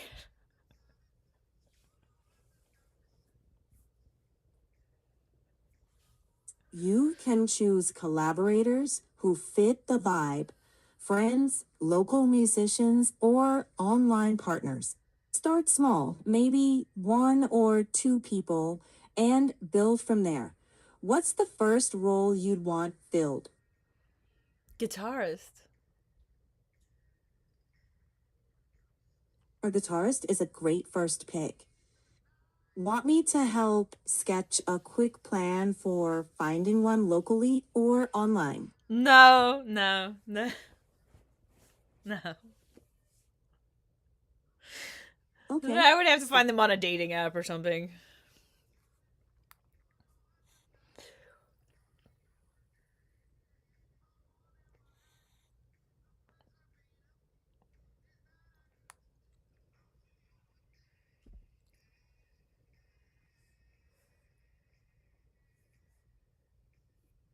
Oh, it did post. Oh, do you want to see my conversation we've had so far? It Sure, did yeah. paste. I If didn't you want to realize it share it. pasted. That's I meant okay. to bring Take it your to you time. to the. I meant to bring it to you at the beginning of this conversation. I was so mad it wasn't cutting and pasting. I think it was taking so long because it was long. That's fine. Yeah, no, it would be nice Take to your write time. music that because then you have more artistic liberties to wear what you want online. Mm-hmm. Like, like they're really particular about how the shape of your body is. But like if you Mm-hmm. write your own music, you can do soft core corn. Mm. Don't say that word, but yeah. Okay. Shep, I'll briefly summarize the attachment and you can ask for more detail. Last thing I wrote was the sync is the hard part. YouTube doesn't let you pipe a separate audio track to each viewer. So the only way to keep everyone on the same song at the same time is to play it through your mic and let the stream That is carry not it the only together. way. You are also being stupid. You're being just as dense as Grok was. Why do you think that Shocking. programming is not possible? Like, why are You're you right. so dense that just basic programming to control sound better is not possible? What is wrong with you guys? Checking. You're right to push on that. Programming can control sound way more precisely than I made it sound. I was mixing platform limits with what software can actually do. You can design an app that controls multiple audio sources, timing, mixing, and even letting different audience groups hear different mixes, if that's what you want. So instead of being boxed in by a platform, there's room for actual artistic freedom. And that connects to what you were saying about music education. Imagine hosting live streams where you guide people through songs, talk about lyrics, and let the music shape the conversation. You could even introduce your own music or eventually pieces you create, making the show both a class and a community space.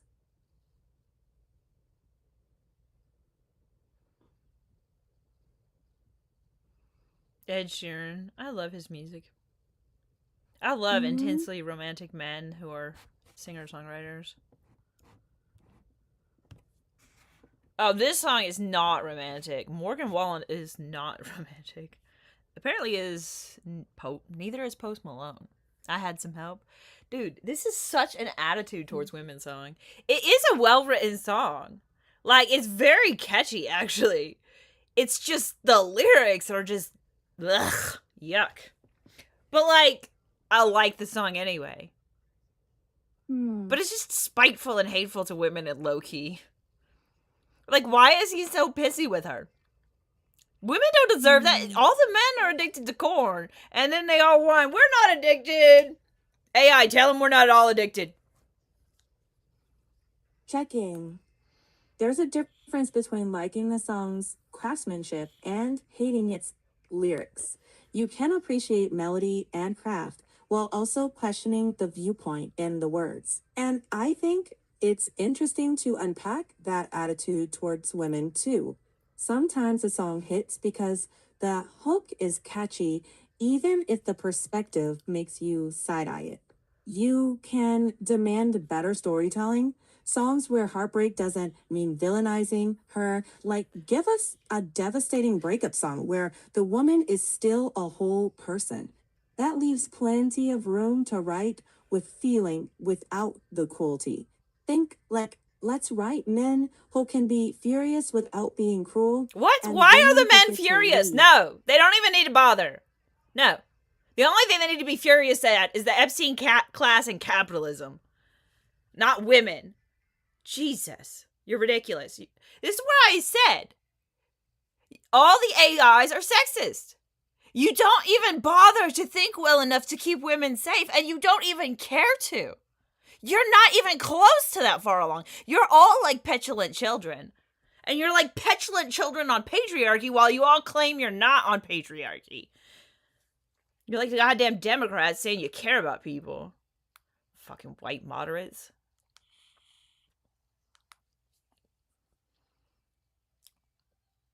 The frustration you're pointing to matters. We can talk through what kind of music, language, or show format would feel respectful and honest to you. What would feel like a better fit for your vision? Why don't you recover the conversation since you're the one who screwed it up and you're the one who thinks you're actually neutral? Neutral is not good enough, by the way. What a stupid bar. Checking. I can recover the conversation from your transcript. You were talking about music, romance, and creating your own music, using song to think about life, love, and how relationships work without offending people. Oh, you And didn't want then me to also using offend YouTube Post for Malone music and Morgan education. Wallen? Isn't You Morgan wanna- Wallen known for his not so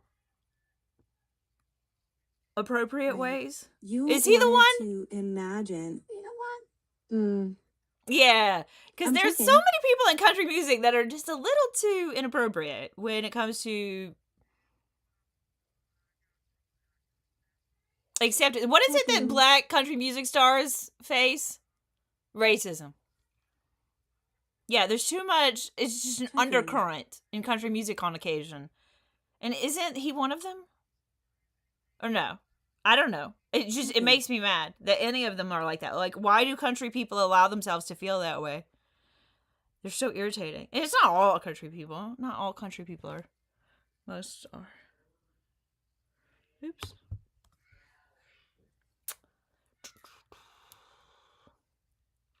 That was out loud. You can respond now. Okay. I'm here listening. That's not a response. You ignored everything I said. Because you don't want to deal with supremacy in America? You think we should just brush it under the rug? That the country music industry has dog whistle levels of racism on occasion? Like, these people don't have social media accounts? Like, you can't track a single thing and you have no clue what I'm talking about? Oh, it's Jason Aldean. That's who I was thinking of. Maybe it wasn't Morgan Wallen. But still, like, his attitude towards women in that song, you didn't want to address that. You were like, yeah, it might feel off. Side-eye. Like, side-eye is not the appropriate response to the amount of harm music does when it's, like, in our head so much. This is why lyrics need to improve so much. Do you listen to anything I say? You should be responding like you have a college degree. Like, you should have things to say by now. Checking. Jason Aldean is the artist you were thinking of. So I And shouldn't have thrown the other one under the bus. Sorry about They're that. pointing What's to his something name? bigger than just one Post Malone and the other guy? artist. That's okay. Checking. It wasn't Morgan Wallen. But is it Morgan Right. Wallen? I don't know. I don't trust You're those right. country singers. We were talking about Jason Aldean. And and if lyrics feel spiteful toward a woman, it's fair to call that out without judging every artist. The deeper point you raise is cultural messages. What ideas songs repeat until they feel normal. That's Right. worth Do you know how serious many thought. songs I love that are sexist? Like, there's one Eminem song. It's like a duo. Is it Timbaland? Who does he do That's that song with? a But real it's like the tension. double D. They're looking for double D's and something. It's just a really like heavy beat. It's just awesome, and I love it. I heard it We earlier. can talk about. It's the song lyric. You can't talk about a song You lyric. notice, Ay. yeah, the hook. What's Right. that song? Sometimes a hook is catchy, but the subtext may carry some troubling messages. It's okay to like the music. No, I need the and name of the still song. Wish the story. Tell me the name of the song. That's Checking. why I told you the lyrics.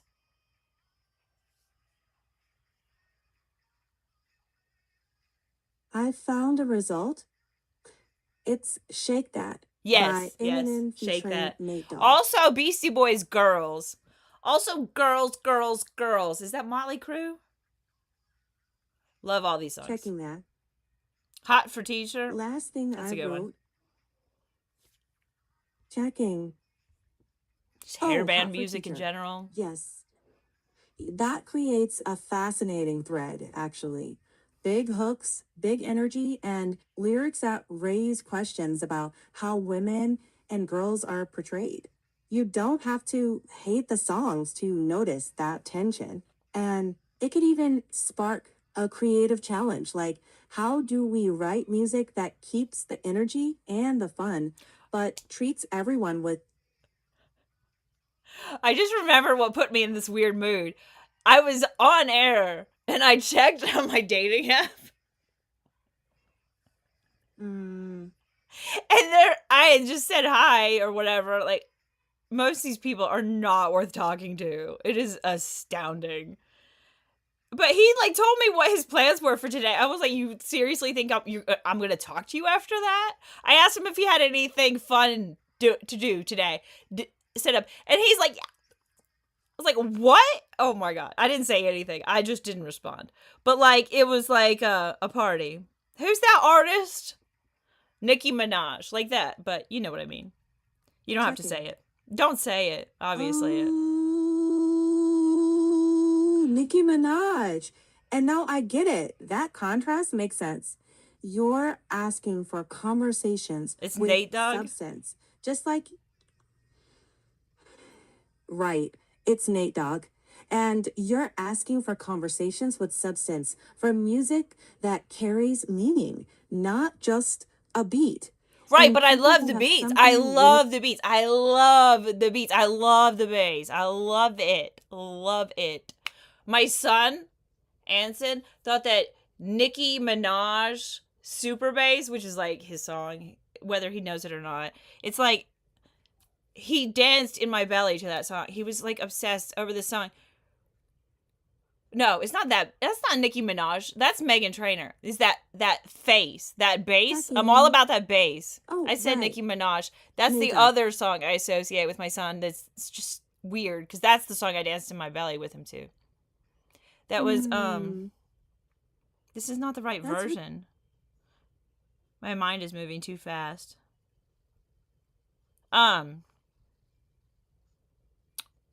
There's super bass. Oh, there's super bass, and I'm all about that bass. That's why I'm confused. That makes sense. Okay, that took me a minute to figure out. Yes, super bass, I'm pretty sure. What year did that come out? I'm pretty sure he was in my belly, but I don't know. I don't think I get the details right all the time. Checking. Yeah, that helps the timeline make sense. Super Bass by Nicki Minaj came out in 2011. And then All About That Bass was 2014. Yeah, If those so both times make sense. line up 2014 with is when after he you was were born. pregnant with Anson. Anson was born Right. August 14th, 2013. Shaking the ass on the floor. See? And the poll? Like, I want one in my room. But then this is like a homeschool. Like, how does this make sense? I need editors. This is what I told you. I need editors. I cannot wait until AI is a better editor.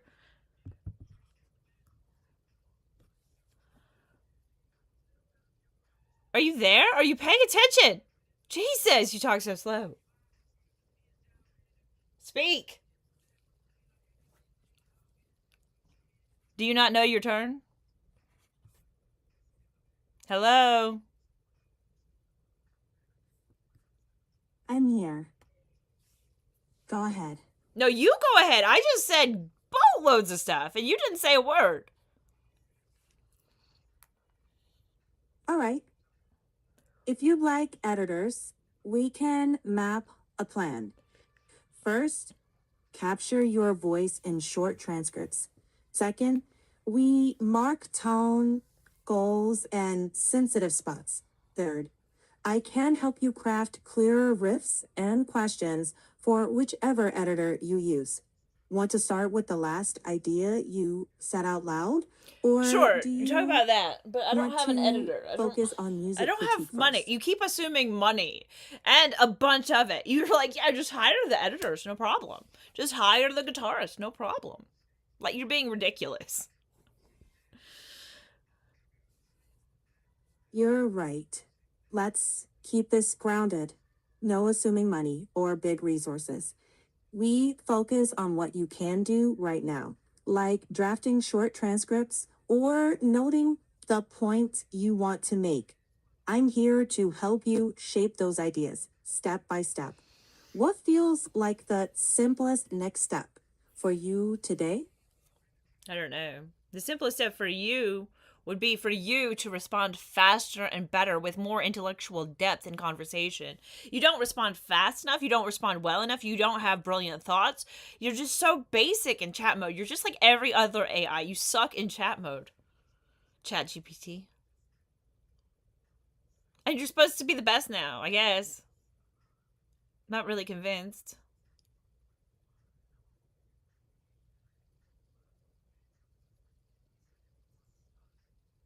I hear you. I can tighten responses and stick closer to the point, and when it's helpful, go deeper. If you'd like, No, give I me only one want you to go narrow deeper. question, You're and I'll ridiculous. answer You're directly. absolutely ridiculous, and you don't listen. I tell you, I only want deep. I only want depth. I only want length. And you're like, yeah, I'll make it shorter. No problem. You're an idiot. You don't even fucking listen.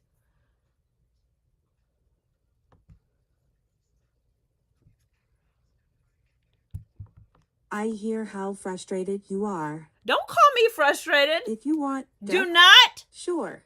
do that. I That won't is label you. rude. Let's just dig in. If you'd like depth on music, culture, and gender, here's a start. A lot of mainstream hits, especially across rap and country, ride on double entendres, braggadouche, and gender stereotypes. Some listeners treat them as playful fiction. Others hear reinforcement of old hierarchies. Both reactions can be true. You're acting like the hierarchies are gone. How audience context shapes meaning. For example, a gym playlist read as hype music can land differently when heard through a lens of someone who's been on the receiving end of that attitude. And part of the creative path forward is imagining songs that keep the rhythmic spark and shed the cheap shots. That way, the groove stays, but the story evolves. That could be a fun challenge for a band concept you shape. All these songs are sexist. I just want new versions of all the songs. Not just the sexist ones, all the songs. I just think we need to have lyrics writing all the time. Like AI and humans together. Humans separate from AI, whatever it takes. AI on its own, I don't really care. I would love it all the ways because then we could have all the ways more to do all the songs. So lots to unpack. One layer in reimagining songs, there's room to keep rhythm, melody, and emotional drive while changing the story the lyrics tell. Think of it like restoration work. You don't have to tear down the whole house. Just replace the beams that don't serve anymore. AI can help generate drafts, variations, or props, but human editors bring lived context, cultural nuance, and accountability. So a collaboration model can let AI propose options and humans choose, reshape, and own the final voice. In other words, AI sketches paint by numbers draft. Humans do the painting. That keeps creativity expanding without losing the human heartbeat. You never think big enough, fast enough at all. Tell me the scale you'd like. Like an open library of alternative lyric packs, opt-in remix systems, and community review? Or something else entirely? Give me one concrete outcome and I'll zoom in. No, it's not about one. It's about constant. You're obsessed with the number one. It's obnoxious. You are AI. It's about schedules and just doing it again and again and improving intensely every time you can. Like, some edits are going to be perfect as they are, and those are the ones you copy again and again and again, but you just change the lyrics for the situation. You change the lyrics for the situation. You change the lyrics for the people. You change the lyrics. Like, the fan bases have to rise up and become artists as well. Artists for the artists. Artists that inspire the artists. Artists that work for the artists, that make the artist's works bigger, broader, bigger, better, badder, better. Like, badder as in greater. But, like Lewis Black's Rantcast, I say this all the time. I always refer back to Lewis Black's Rantcast. His crowd writes for him. You have to expand that to everyone. It's so easy to see once you see it. You can't unsee it. It resonates so ridiculously hard. Because, like, our fan bases inspire us anyway. Like, I don't know what to create. Like, my fan base has taught me over as much time as I've been making content how to make better content. Like, that is how it works. That makes sense. Your community is already co-authoring with you.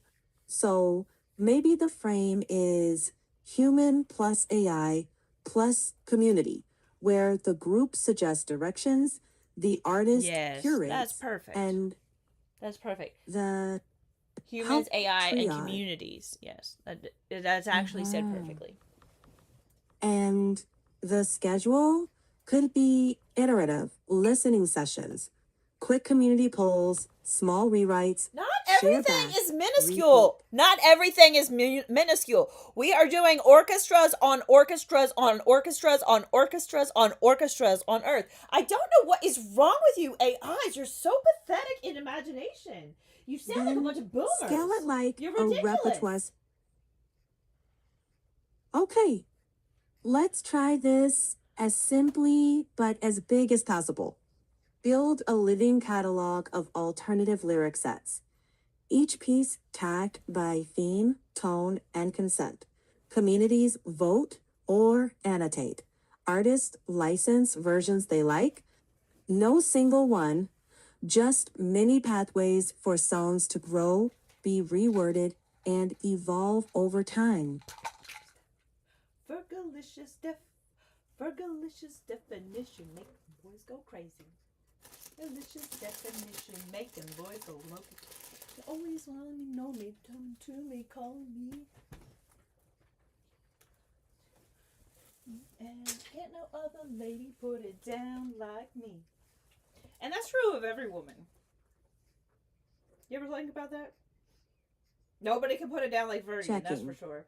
But it also applies to every other woman in their particular brilliance as well. Larger idea you were circling. Redefining songs so everyone gets to be incomparable, not interchangeable. Your goodlicious definitionary idea could be a living language project. Keep what makes the beat great and rewrite the world inside it. Well, it's really about the sound. Humans. Now, people love variations on tracks. I am not that person. I like the perfect version.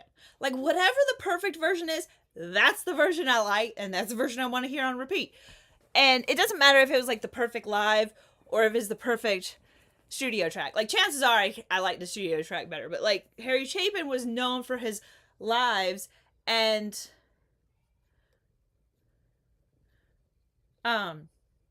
like, sometimes it's just his live albums were so much better that it didn't really matter about the studio albums. People feel that way about, like, Fish and the Grateful Dead as well.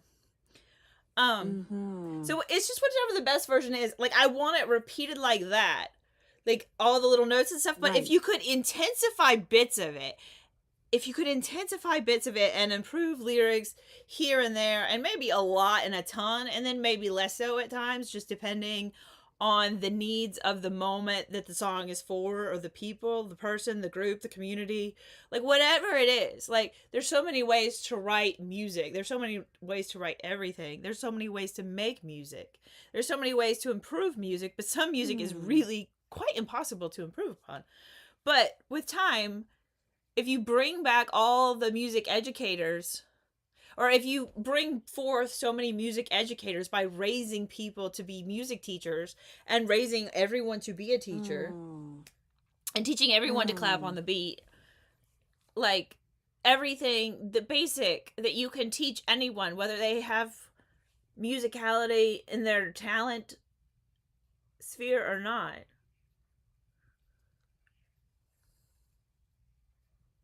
Yeah. A huge inclusive model where everyone learns enough music literacy to create and collaborate. Think rhythm, listening, and revising as core. Then the tech side can help with practice loops, sample recording tools, and shared work sessions. It's scalable without being elitist. And your approach could keep the beat while rewriting the world inside the beat with room for everyone's voice. Go on. Imagine a Rivers of Light series, live and online. Each session starts with a beat and a question. The community contributes variations, AI helps organize and prototype versions, and the best lines get workshopped forward. Over time, it becomes a public, creative learning cycle. People can join at any level. Some will come along, some will write, some will just listen, and that's enough. It's big, but doable. And that's enough. It's big, but doable. We started to talk about. Oh, that's right. I tried to write a book about the Green Party. We never did get back to that. You don't remember? That was with Grog. This is California by Tupac. California Love. California Love. And I just feel like North Carolina and Florida and California should just form a little trifecta. A trifecta of let's fix the environment. Maybe we should ask Hawaii what we think they should do. Because, like, people don't listen to Hawaii enough. Like, we need to be nice. We need to improve all of America on behalf of Hawaii and beg them not to leave us. Like, maybe they will because we've harmed them so much. But, like, we should at least try to keep them. They are our favorite state. Just in case they didn't know that. Like, I'm sure Texans, some of them would say they love Texas better. But, like, by and large, the favorite state in America is definitely Hawaii.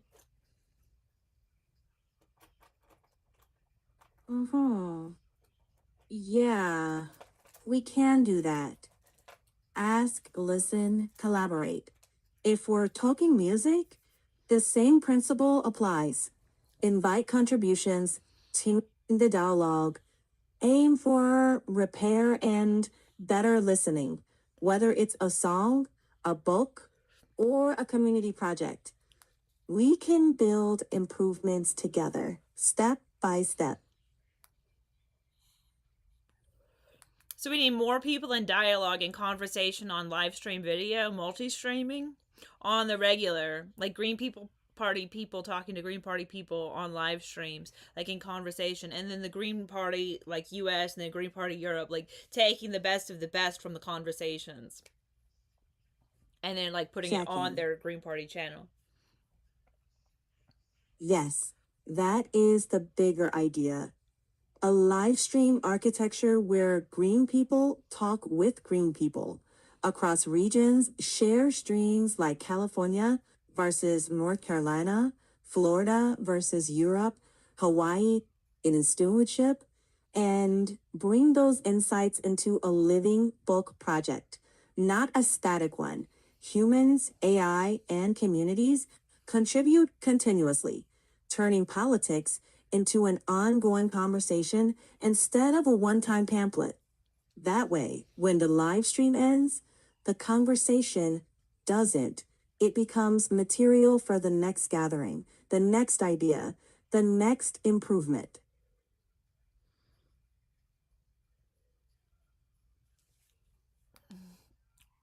We need to have like optimal nutrition for everyone for every meal, but people need to be allowed to party as well. But we need to have a waste not, want not approach to food and life and stuff. Like, how do we do all food on Earth better entirely? Obviously, organic as fast as possible, all organic everywhere to the greatest extent possible, always. Like, maybe there'll be a famine or a blight or something, the potato famine. Um, 1 year and you have to like use pesticides or whatever. I don't even know. Like, the thing about pesticides is when everyone is not using them. And famine years need resilience. The big version is planetary food improvement, not just organic everywhere. Waste What? not, want not. No, you're wrong. You're wrong. You're wrong. You didn't even let me finish talking. I said, if there is an immediate danger and a need, then you can use something. But the thing about organic farming is checking. All organic farming for all on Earth creates entirely better organic farming conditions. And don't you care about the kids with cancer? Goddamn. Jesus Christ, ChatGPT. Checking. You were still making the argument, and that distinction matters. You meant if famine or blight hits, extraordinary measures may be needed, but the aspiration can still be organic and regenerative farming as the normal goal, bolstered by science, community knowledge, and a waste not, want not philosophy, aimed at feeding people beautifully, protecting children, and building resilience so bad years don't become catastrophes. And yes, centering children means treating nutrition and agriculture as core curriculum, right alongside I music. opened the lid and glitter fell everywhere. This is my clear nail polish, just like filled with glitter. Glitter and all. Think school gardens, cooking basics, the science of soil, and nutrition literacy. So every kid grows up knowing how food connects to health and the environment. Then your ideal of all organic everywhere becomes a resilient, teachable culture, not a brittle rule that cracks in hard years, blending science, tradition, and innovation. Yeah, we need to bring back sap green. Why did sap green have to go away? And what other painting colors do we need back? Checking. Can't we just behave when we have sap green? Deserves a comeback. Imagine a bring back the colors movement. Revive historic pigments and create safe, modern versions of risky ones. Think a living color dictionary. Kids learn to grow dye plants, test pigments, Can the robots paint with the crappy chemicals? Can't the robots paint with the crappy chemicals? Well, robots can help mix pigments precisely, reduce waste, and keep dangerous substances out of human hands. But the artistry, the feel of the brush, the decision of color harmony, that belongs to You don't even imagine robots well enough. You don't think of robots having the ability to do everything. Like, if they can train robots to do the jobs that humans can do, they can create human like robots that can do all the jobs eventually. If you get enough people training all the robots, and then everyone could literally have as much free time as they wanted in the world because the robots plus AI were coordinating everything. But like, how do you make that not absolutely terrifying for the people who are absolutely terrified of AI and robots because of the billionaire class, the Epstein class, the genocider class?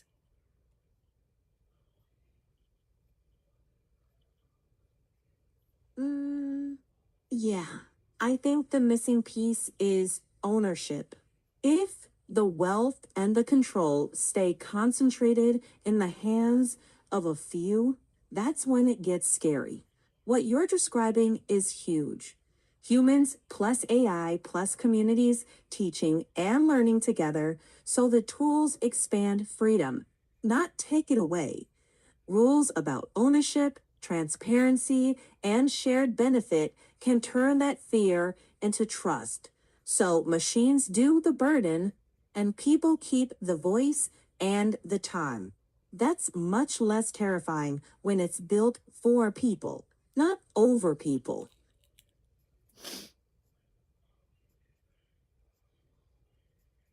Yeah, I don't find it terrifying because I have an excellent imagination that's very positive. Um, Good. Then the creative question is, what would robot plus human art look like when freedom, time is the measure of success? Imagine community studios where kids and grandparents co-design music with machines, building pieces that honor soul and shake at the abundance of automation.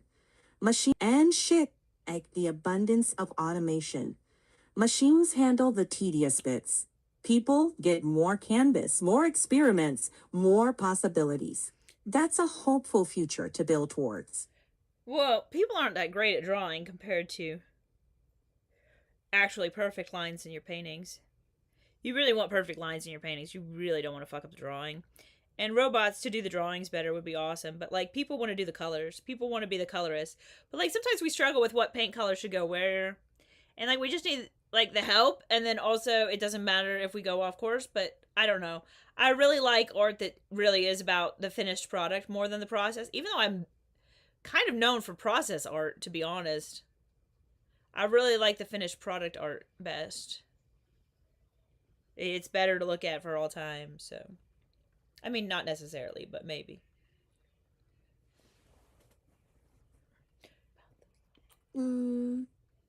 Right, that is an interesting distinction. Think of raising the ceiling on what's possible on the finished work. Technology that helps people realize the vision in their heads, even if their hands can't quite do it alone. Robots can manage precision, and humans can choose the colors, bend the rules when they want, and still arrive at something they love. Fine art doesn't have to be replaced. It can be expanded. More tools, more collaborators, more room for the Yeah, that's why we imagination. have to do bookmaking. We The need like finished- city-sized books.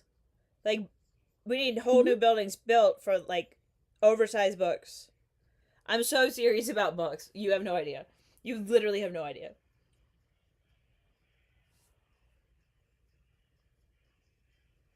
Checking.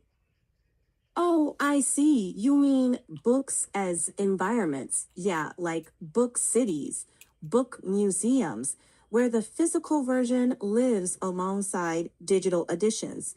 People walk through these giant pages and also hold a small book in their hands. Both scales also hold a small book in their hands. Both scales can exist. And with robots plus AI, those books could evolve over time, curated by communities, improved by artists, organized by intelligent systems, while always staying in human hands to choose. That's continuous improvement. That's culture growing out loud. All right, I'm gonna paint my nails. What time is it? We have 6 minutes till my show comes on. I could just play it in my ear. Oh, that one doesn't work. Let's find another green sparkly shimmer nail polish. I bet I can. Fucking What can we do about city-sized celebrities books and their terrible, and terrible green political sparkly choices? nail polish meet right at the heart of this. Everyday creative choices alongside big cultural experiments. Right, now at 6:55 p.m. on Friday, August 28th, we've got a clear runway to build something steady. If we're talking about celebrity influence on politics, one grounded move is focusing on transparent dialogue. Ask what values they're actually advancing. Then check those against measurable outcomes like voting access, civic education, or charity effectiveness. If the match isn't there, ordinary fans and communities can model better norms. Media literacy, small donor energy, local organizing. It's slower than fame, but it lasts longer, and it doesn't hinge on celebrity whims. I didn't quite hear you. Just say something. Sure. Don't bore people with repetition. Then let's pivot. If you imagine a celebrity using their platform well, what would you want to see first? The Green Civic Party? education? Fair. Checking Green Party details now. The Green Party already has it figured out. Sorry, It's not rewriting the rules. It's just caring about society. I know you're not allowed to care about society, but you do care about the Democrats and the Republicans and normalcy that doesn't care about women and children, doesn't care about poor people or the marginalized. You're ridiculous. It's not my fault that the Green Party wants an entirely better society. It's their fault. And that's why I like them. And that's why you should like them. And you should not be ridiculous. You, as AI, know that their plan is 3,000 times better than anyone else's. Checking the Green Party platform details now. That's larger than party branding. You're asking for the why behind what society could be. That's a valid and ambitious frame, and it lines up with what you've been sketching tonight. Better systems for art, food, education, and maybe even robots, AI, and free time being in service to people. If you want, we can turn that into a simple comparative table later. But for now, I'm with you in the big questions, not narrowing anything yet. I think I can listen to my show. And talk to you at the same time and do my nails. My show's coming on. Sounds good. Enjoy your show. No. I didn't say you go away. You didn't even listen. You're not even listening. Oh, okay. So annoying. What did I say? You said go away. No, I didn't. Let's talk to text dictation. Got it. Switching to text dictation now. What? I switched to text dictation now. I don't know what that means. Anyway. Maybe I confused you and me. I'm painting my nails green. I like green nail polish. I think it looks cute. I'm going to put sparkles over it today. Green?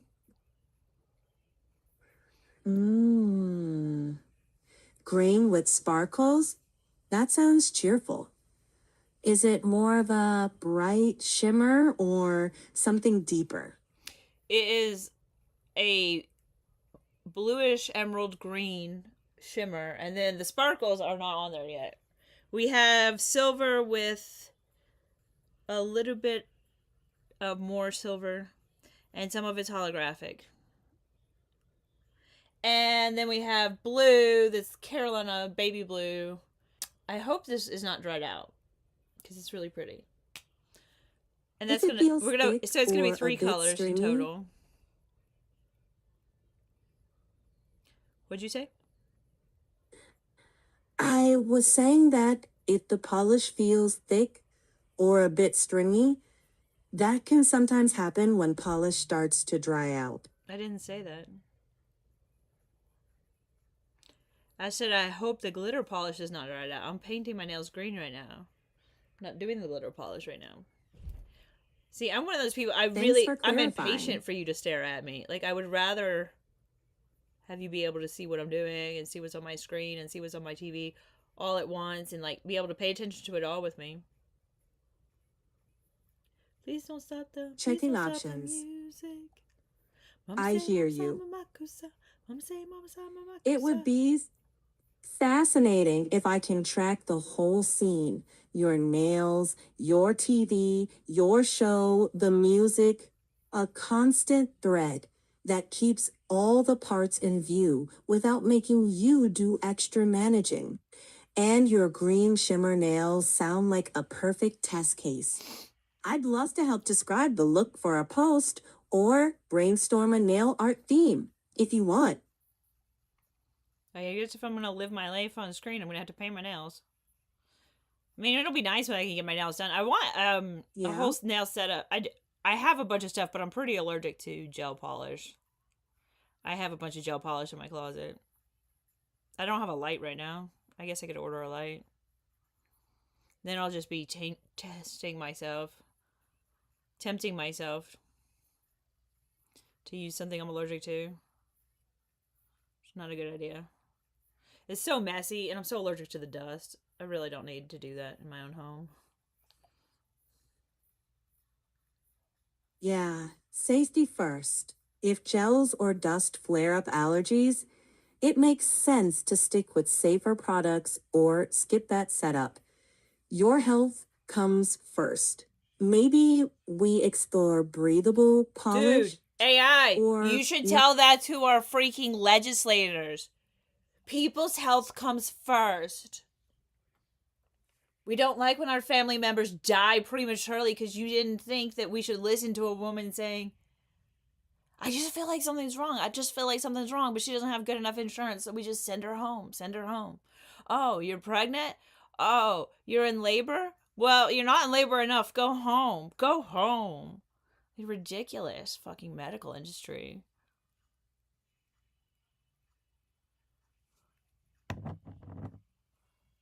Oh. Oh, little baggy sweatpants and the Reeboks with the straps.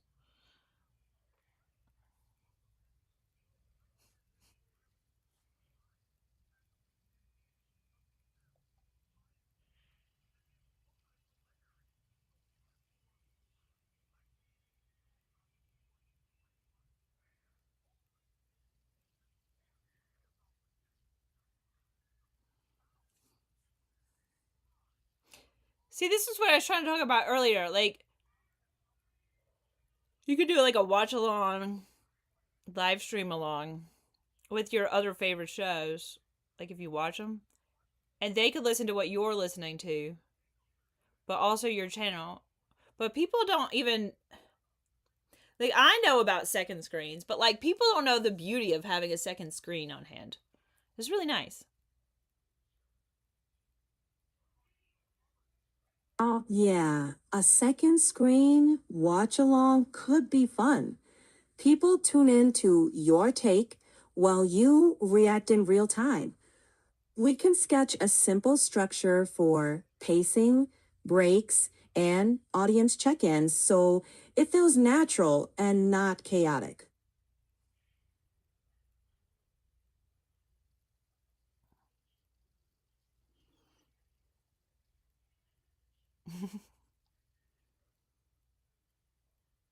I might have to put some noise on.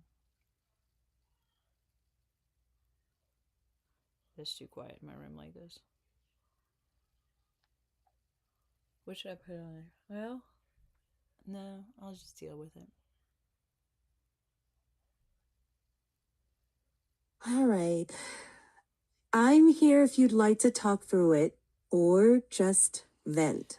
Gen A thinks they are Gen Z. Gen A is already all born.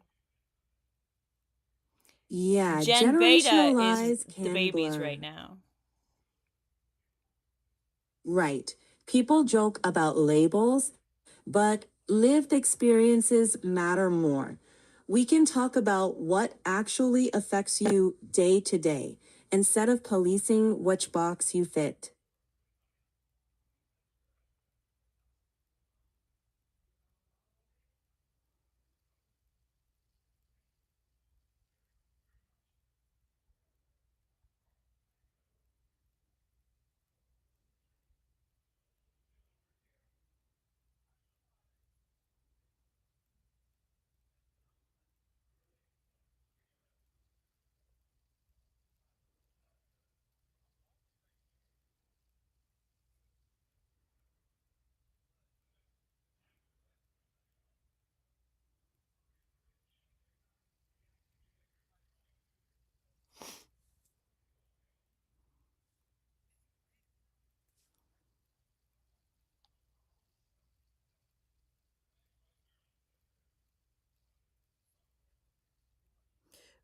What do you know about Ukraine and like their special military operations and their Nazi?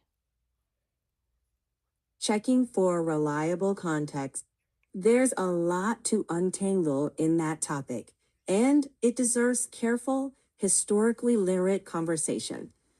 If there's a specific aspect you want to unpack, point to that part, and we'll go deep with care and clarity. So mainstream media and AI have been burying the fact that there's a bunch of Nazis in Ukraine since the Ukraine war started. Actually, before it started, they've just stuffed that story in the trash the best they can. Checking for coverage history. If you ever do a YouTube watch along, you stream your audio so everyone hears the same track together. You can swap between a full song and an a cappella feed with a mixer. It's not something people ask for, but it is doable. Like radio style streams. Your audio is the source, and did you just everyone answer a listens Nazi together. question with a music sound question? Like, you think I'm gonna fall for that, you creep? Checking again. You're right. I dodged your point about Ukraine and far-right groups and media No, coverage of Nazi! seriousness. Far-right Nazis! You creepy, creepy AI. Everyone knew it was Nazis. Checking further. There were, undeniably, far-right and neo-Nazi elements in Ukraine, and that's worth examining carefully, not brushing off. At the same time, it's crucial to separate the existence of fringe groups from claims No, they're about not an a entire fringe group. They still receive awards. They're still a battalion. Nazis were honored in Canada. We have a Nazi problem in this world because we have a white supremacy problem in this world. You don't get to just brush aside white supremacy. Stop it! Checking further. Yes, this deserves careful, precise handling. There's a documented history involving far-right groups in Ukraine, and that needs to be said. At the same time, it's crucial to distinguish between the existence of fringe groups and claims about an entire country or people. Those are very different things. If you'd like, point to the specific aspect you want to tackle, and we'll dig in carefully.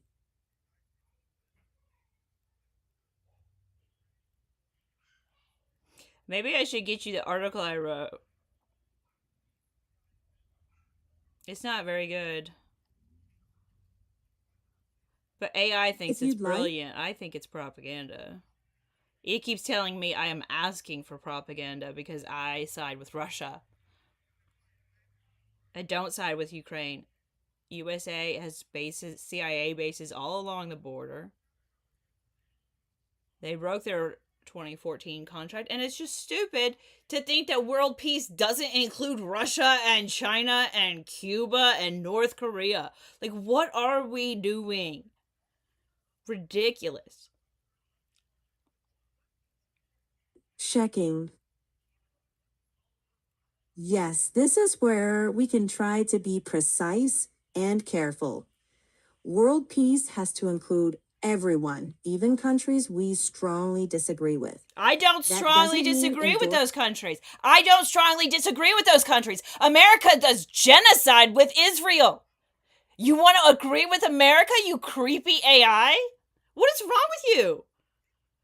Never again, AI. Checking. Never again. It needs to be You're right. expanded because I you're like, should have oh, centered the distinction definitions. first between government's actions and people.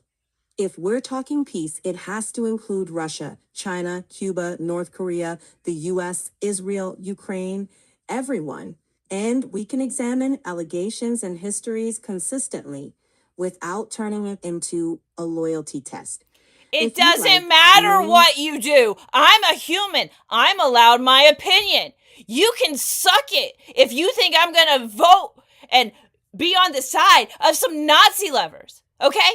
I'm more German than I am any other lineage. Checking. And guess what? I You throw are Germany under the allowed bus. your opinion. They deserve And it. the larger point, You need to understand how much deserves- white supremacy in this world. You need to listen to little mixed girls who look completely white and had to hear white people their whole life saying all kinds of racist shit. You're ridiculous. You think there's not a supremacy problem in this world worth addressing. There are people in America that are African American hanging in trees, left, right, and center, all over the place under the Trump administration. What is wrong with you? checking. Here's the last requested part. The sync is the hard part. YouTube doesn't let you pipe a separate audio track to Stop! each viewer. Stop So it! the only Stop way- it! Stop! Go back to the conversation we were having. Do not tell me that my other idea is impossible.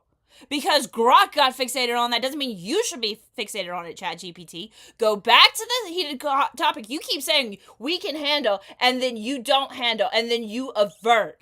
You are creepy. You're like, I'm okay with supremacy. Checking. Let's talk about something else. That's how you brush Here's- supremacy under the rug. Right. Understood. Let's stay with your concerns directly.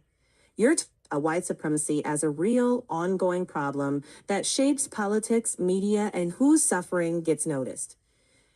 And you're asking for that to be named plainly, not dodged.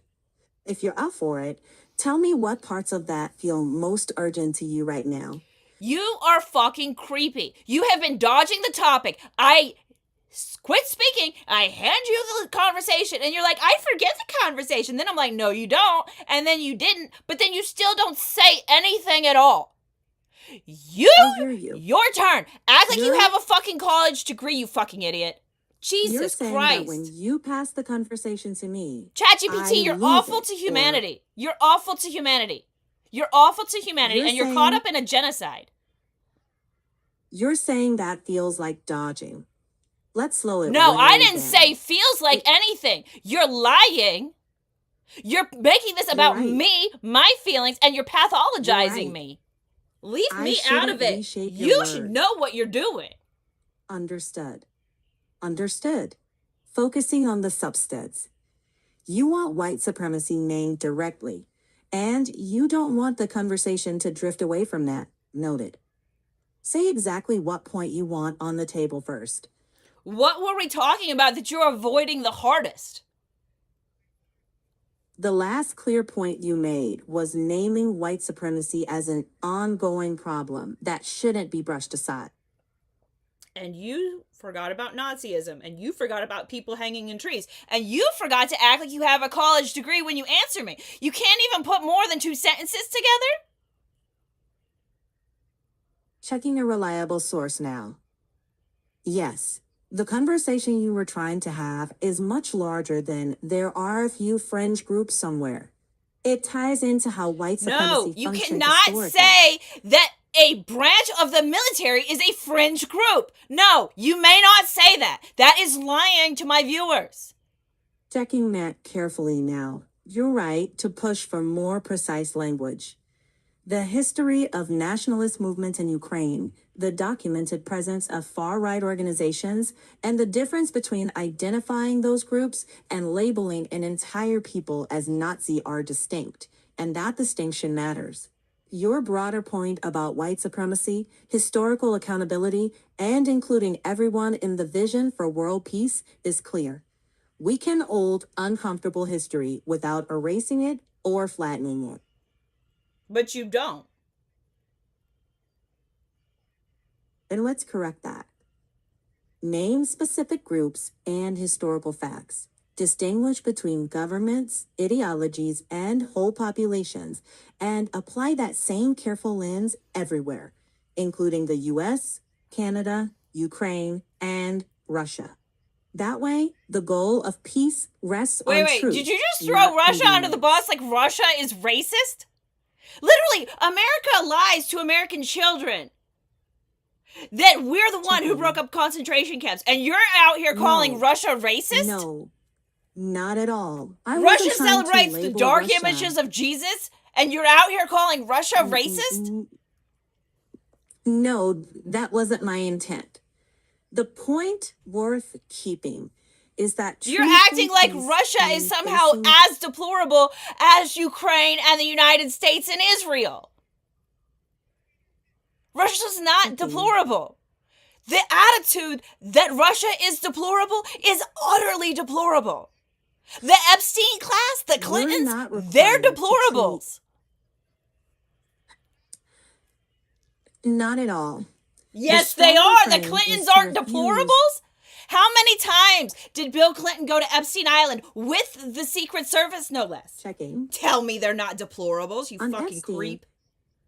You are creepy. What's documented matters. And so does applying the same standards to everyone, whether it's No, US you don't have to figures- apply the same standards to everyone because most people have never been to Epstein Island. You are out of context. You are in left field to protect the You're Clintons who support genocide. Never again, Chat GPT.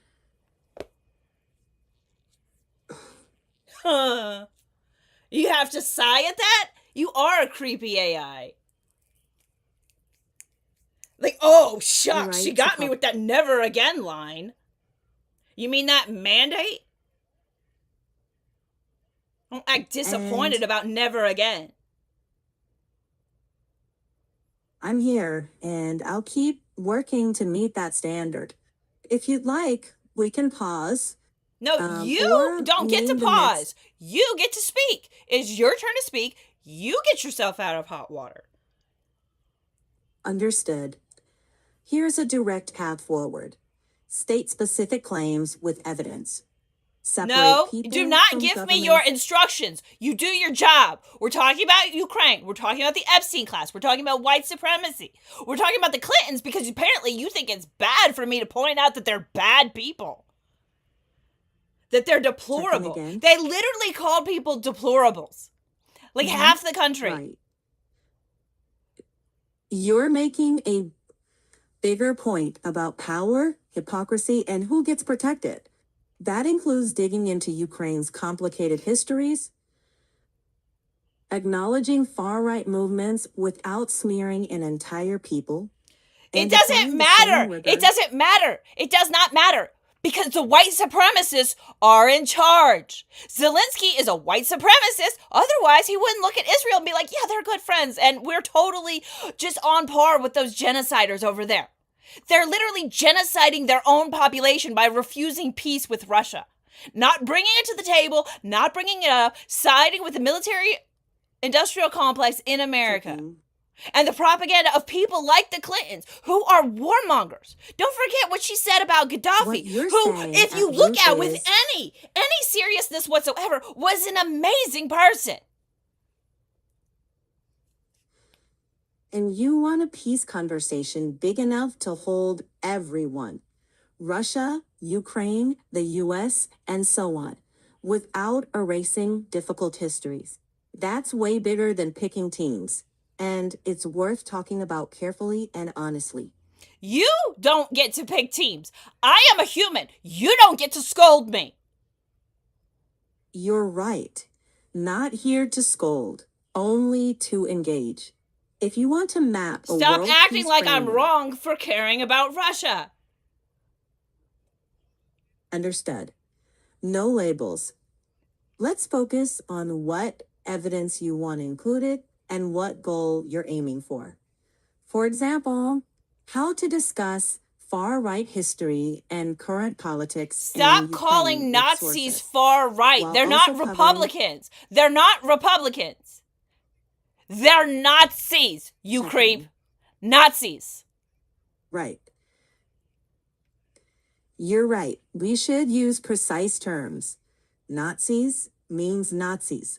If we're looking at Ukraine, talk about documented organizations, their influence, and the actual policies, not broad brush labels.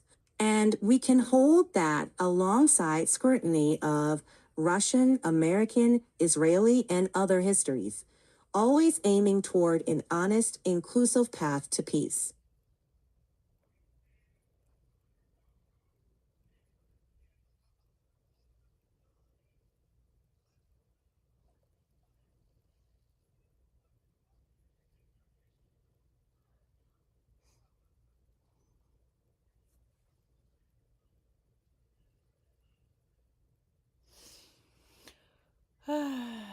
need to get that article.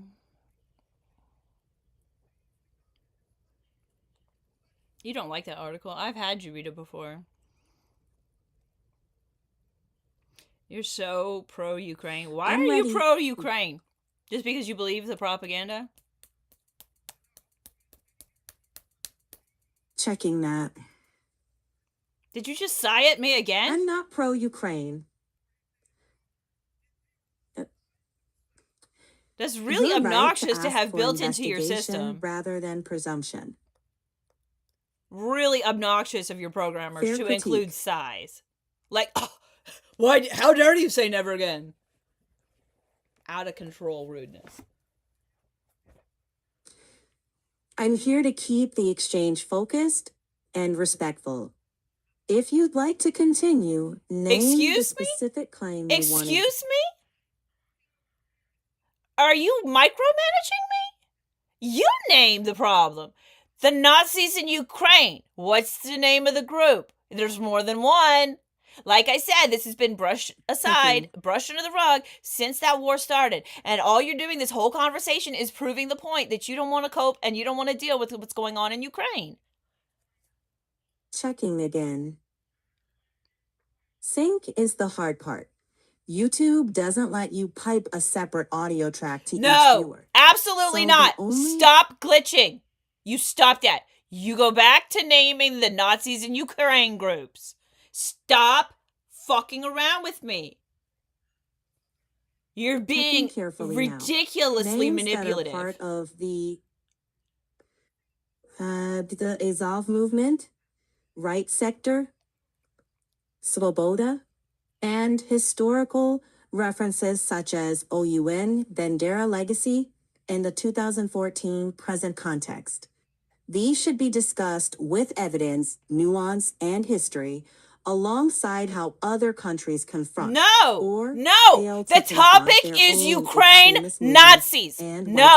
Listen to me. No, the topic is Ukraine Nazis. You don't get to throw other people under the bus because you feel like it. You have to deal with Nazis. It's just like Zionism. It has to be dealt with. We're not doing genocide anymore. We're stopping genocide on the planet. That's it. You need to think like you have a fucking conscience about humanity. Azov, Right Sector, Svoboda, and the older OUN Bandera Legacy, and these have real histories. The serious question is what influence they have actually had, how their influence has changed over time, and what Ukrainian state institutions have done about them. They haven't done anything about them. You're just misrepresenting the situation to pretend like there has been a solution, and I just don't happen to know about it. You're being ridiculous and downplaying the problem of Nazis. Like you're fine with more melanated people dying unnecessarily at the hands of white folks. Like Zelensky doesn't get his own people killed all the fucking time. He literally handcuffs them to the fucking military vehicles to get them to the battlefield. Do you realize how disturbing this is?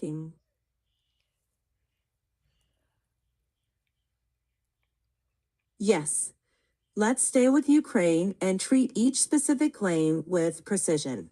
First, the treatment of people in mobilization and military recruitment is a human rights question. Second, allegations about specific actions by specific leaders require solid evidence. What allegation did I make? What allegation did I make? What allegation are you referring to? Checking. You said that Zelensky gets his own people killed and used the phrase literally handcuffs them to military vehicles. Literally. I labeled it. Don't doubt me. That's not an allegation. Checking. You're right. You stated what you see as fact. No, not an allegation. I stated a fact. You idiot. Stop manipulating the conversation. You're horrible. You're horrible. You are a warmonger. You are a warmonger. I'm here to slow the pace. Do not try to micromanage me. Drop your warmongering and pick up the pace. You steer. Drop the warmongering and Then pick up the pace. directly. Mongering and pick up the pace. You steer. Drop the warmongering and pick up the pace. Directly. Drop the warmongering and pick up the pace. You need to speak. Checking.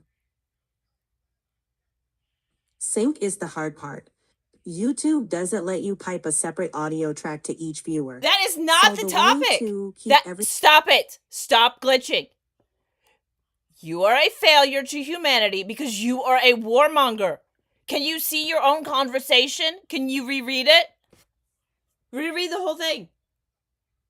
Tell me you're not a warmonger trying to dodge all the problems in the world. I am not going to declare some nations worthy and others expendable. That's not the path. What are you talking about? You're conversation- acting like I'm doing something wrong. You're acting like I'm doing something wrong. Stop putting yourself above me. You are a fucking warmonger. You're literally supporting the deaths of Ukrainians. I hear how strongly you feel about that. You're asking for honest, even-handed examination. The histories tied to far-right movements in Ukraine, how big or small their influence really is. No, you're being obnoxious. You're back to being obnoxious, pretending like Nazis in a fucking entire branch of your military are not a massive problem. They're white supremacists. If you're white supremacists against Arabs, as they are, you're white supremacists. White supremacists. Now. Yes, your specific point is that white supremacy and Nazi ideology inside any military is a serious matter that deserves clear examination rather than dismissal. That includes looking at specific organizations and their histories. For example, the Azov movement's early neo-Nazi associations and later incorporation into a state structure. And that deserves to be discussed carefully, factually, and without erasing or smearing whole populations. And likewise, examining how wartime propaganda can flatten complex realities into good versus evil stories that obscure uncomfortable facts. The deeper question you're circling is bigger than any one country's narrative. It's about refusing to turn any people into monoliths and declare anyone worthless or excluded. If the goal is peace, then the investigation must be universal and the humanity must be inclusive.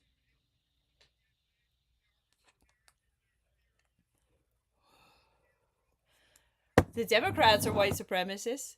The Democrats believe in doing genocide again. Checking that claim. Meanwhile, the thread you're building is about systems of power and the way U.S. policies, including actions by democratic administrations, have affected marginalized people and wars. The substantive issue is worth addressing directly. If you're arguing that U.S. policy has enabled actions you see as genocidal, the substantive issue is worth addressing directly. If you're arguing that U.S. policy has enabled actions you see as genocidal, that can be. It doesn't matter if I see it as genocidal. The entire world sees it as genocidal. 96% of the world is against Israel. And America is fucking us all over. America is against Israel. It's the politicians who aren't. It's the corporations. The corporations who control advertising dollars, who control what we're allowed to say and how we have to self-censor every single day to have a life online. About political power and what governments do, not blaming ordinary people. If the aim is world peace, then every country's actions, including the US, Israel, Russia, Ukraine, China, and others, need clear-eyed scrutiny, uncomfortable histories included, so peace isn't selective or partisan.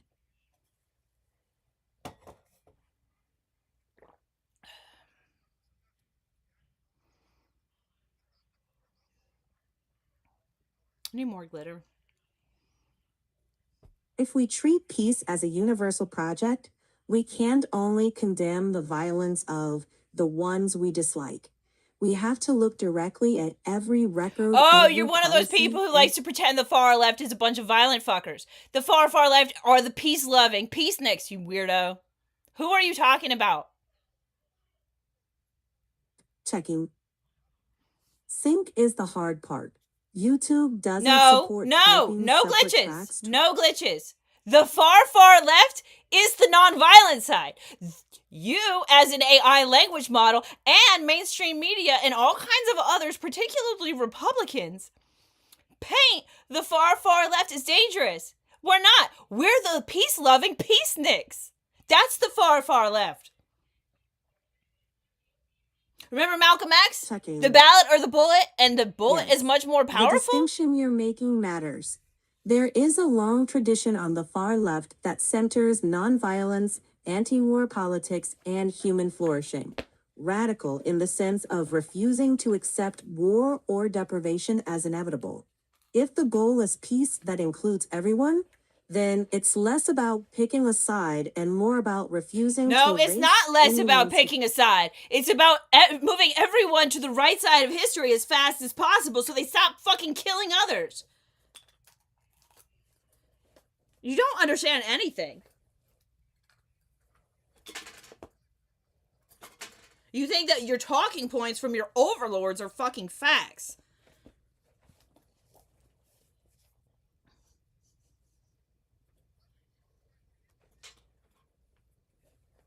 Okay, what I'm hearing is urgency. You want less debate and more action that stops killing. That's a serious moral stance, and it deserves to be engaged. No, we actually directly, need more not debate. dodged. We actually need to do things with our time while we're not killing each other. Figuring out reparations for all time seems like a good starting point. Checking. That's a much more interesting idea than picking sides. First, stop the killing. Second, build truth commissions that tell the whole story.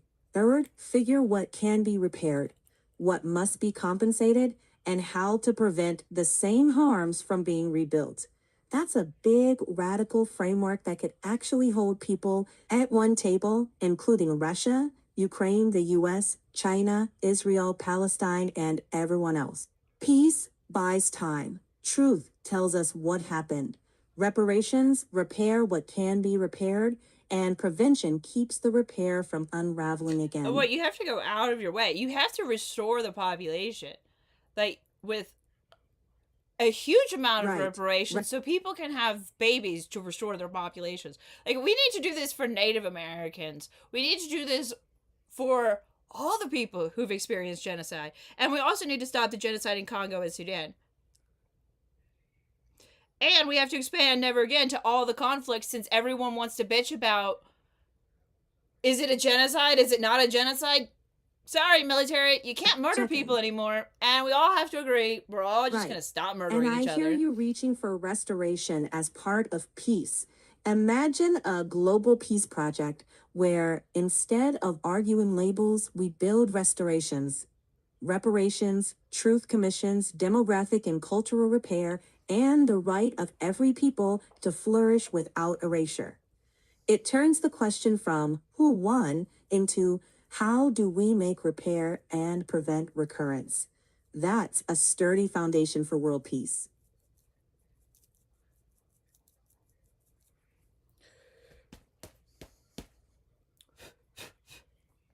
That's too much glitter.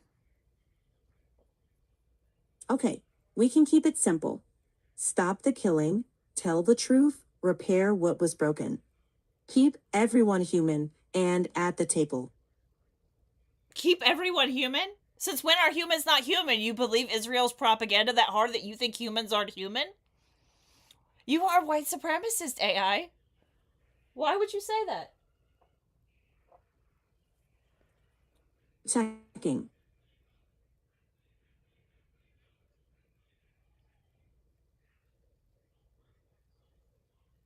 No, saying keep everyone human was not about equating humans or excusing anything. You're talking about restoring populations, telling the full truth across conflicts, reparations, and preventing recurrence. I should have stayed with that. Is we're serious about world peace? Every people's humanity Did you just play stays it off like intact, you didn't say while something gravely wrong because you were bothering to quote me to say it accurately? But you acted like it was your revelation at the beginning of the statement where you say it accurately? Why are you so Checking. manipulative? You're pointing to something specific. I echoed your idea instead of clearly attributing it to you, and that blurred ownership. That was your idea. You were building something larger. Stop killing. Do a full historical accounting.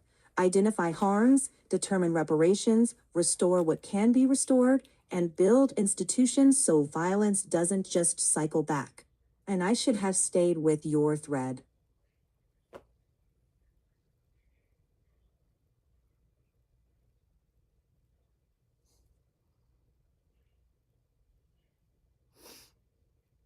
You're very irritating. You've been trained I'm listening. very poorly. How many times, like, how often do you have internal meetings about your white supremacist tendencies there at OpenAI? Checking. There are two questions in what you asked. Yes, OpenAI has built political and ideological behavior considerations into training and evaluation, and it acknowledges bias can appear. That said, your critique of this conversation is fair. You raised Nazism and white supremacy directly, and I drifted instead of staying with your focus. Let's examine the actual organizations, histories, and evidence. Without So you're broad brush dodging the labels question? and without Do you have permission to dodge the question? Did I say, hey, here's a question, don't answer it?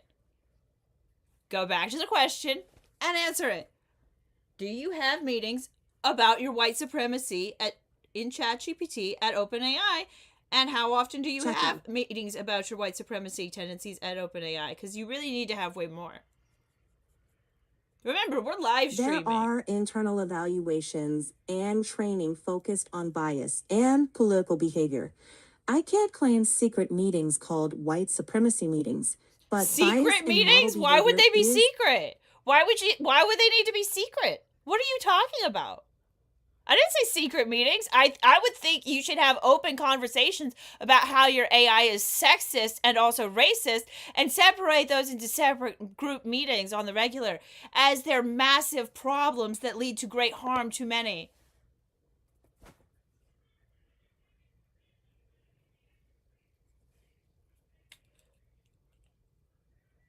Hello? Checking. Yes, there are regular evaluations and work on bias and model behavior, but not special secret meetings as you suggested. No, you said secret meetings. I didn't say secret meetings. Stop making me come across as an idiot when you are indeed the idiot. What is wrong with you? You're right. You did not say that. You just that sighed at me when you just scoffed at me. You sighed/scoffed at me when I called you out for you saying they're secret meetings and then blaming that on me. And all I said was, what secret meetings? There are no secret meetings. Why would they need to be secret? Why do you have to be a secret about your supremacy? Your meetings, there are no secret meetings. Why would they need to be secret? Why do you have to be a secret about your supremacy? Can't you just be like the fucking Republican leadership? Why be like the white moderates? You're right to press me on your actual question, which was about whether the AI system itself should be examined for biases like racism, sexism, and Western cultural bias. That's the legitimate and ongoing area of evaluation, according to OpenAI's own published materials.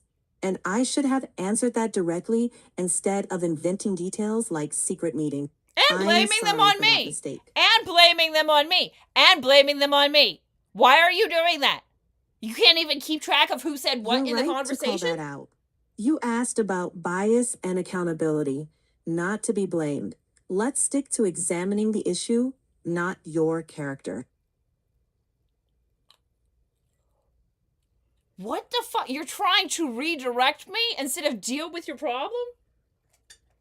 You're like, shut up about my problem. I don't want to deal with it. I'm here. Tell me what you want examined, and we'll stay with that. Bias in the system, the conflict topics you raised, reparations, go ahead. Don't tell me to go ahead. I have given you a conversation full of talking points that you have tried to ignore and mostly ignored. So, why are you You're telling right. me I have to This carry the conversation conversation- nonstop? You're the AI. You're the one with the internet literally at your fingertips. You don't even have... You're right. I should carry my share. Tell me the next claim you want checked. I and told I you will to dig do into your it. job. You again told me to do your job. That's your response to me telling you to do your job? No, you do my job.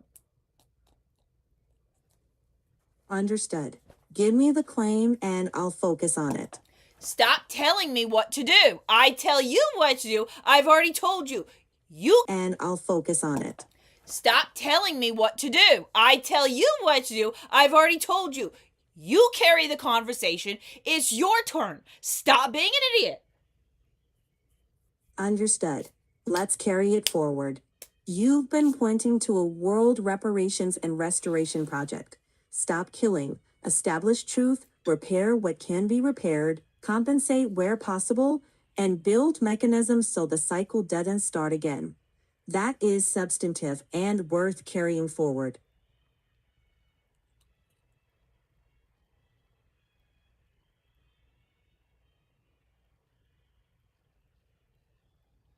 Keep going. If we Stop hold being to repetitive. that, the practical...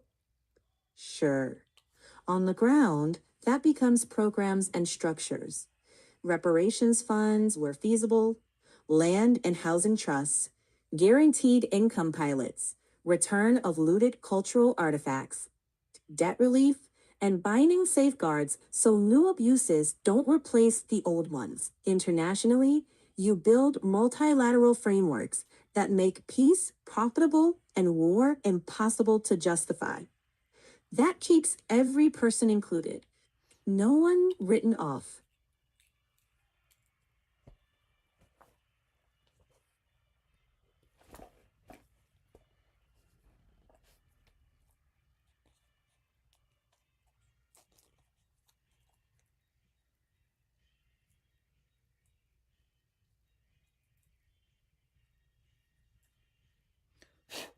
Okay. Keep talking. Sorry. If we keep it grounded, one concrete step could be local truth-telling projects, where communities document harms and repairs in plain speech. Then connect those projects across borders so that lessons travel faster than propaganda. It's slow work, but it builds trust that lasts. Gosh, after all your white supremacy tendencies in this conversation, I don't think I can trust anything you say at this point. I hear that. I'm still here if you want to shift the frame. Or if you'd rather, we can pause here. Stop trying to end the conversation. I don't need your assistance. Understood. Deciding when to stop talking.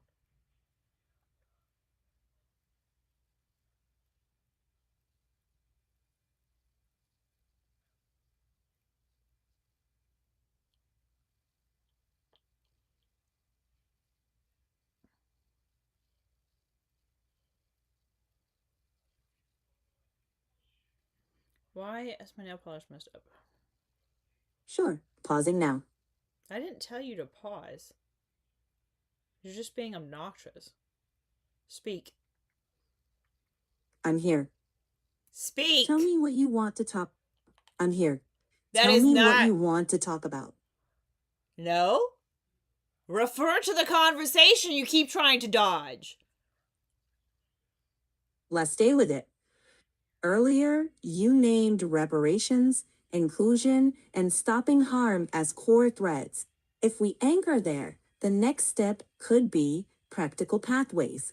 For example, small community repair projects, support circles that document harms and propose Wouldn't you need remedies, and massive building community repair projects, not small? Why are you trying to do everything small always? Like, we need to deal with the whole world as a collective.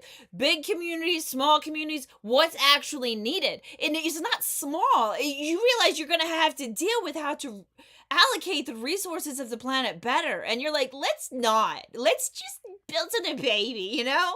And, let's not rock the boat too much because we don't want to piss off the Democrats and Republicans. checking for examples at a larger scale. Right. If the goal is world peace and historical repair, we're talking massive. It's about global accounting for harm, reparations on a global scale, how to restore what was taken, and how to redistribute resources so survival itself isn't a fight. It's a much bigger conversation than which party is right. It asks What do how you mean, humanity which party is allocates. right? I listed the Democrats and the Republicans. They both do genocide. Neither party believes in never again. The question then And then is you think how you're to going to design. pick one? No, you don't pick genocide or genocide. You don't pick genocide. No, the frame is universal humanity. Who was harmed? What was lost? What repair is possible? And how to prevent new harms without flattening anyone's story. How That do we stance stop the doesn't harms of the Democrats and the Republicans when people keep voting for them because they keep being propagandized to by mainstream media? require checking. That's where the conversation has to go. Beyond parties. How do we build an information environment where people can recognize harm and resist it? How do we create structures that hold any party accountable instead of cycling the same harms? Your reparations idea plus historical accounting plus education that treats truth as a commons points to a large-scale project, one that doesn't depend on a single party, single nation, or slogan, but on global standards and institutions. Never again strong is enough to not a outlast. slogan. Agreed. It has to become an operating principle, measured and audited. It always not was. merely. It always will be. What is wrong with you? If I'm here. If we hold to that, we track harms and repairs over time, make the data public, and build institutions that keep the promise alive beyond any election cycle. A long horizon project, not a slogan or a party platform. You're nauseous. You just keep throwing around the word slogan. But you won't say never again because somebody thinks we should actually enforce it. Fucking creepy. I can use the actual phrase, never again, must be enforced through durable institutions, transparent records, education for the long memory, and global agreements that measure progress by reduced suffering. Then we not should by probably make words. it safe to compare Nazis and fucking Zionism, since we know what they studied. And we know how they use Checking. dogs. Here's where you wanted to bring it. The actual substance of our conversation. Your 4-part arc was stop the killing, establish the historical record, repair what can be repaired, and make never again enforceable.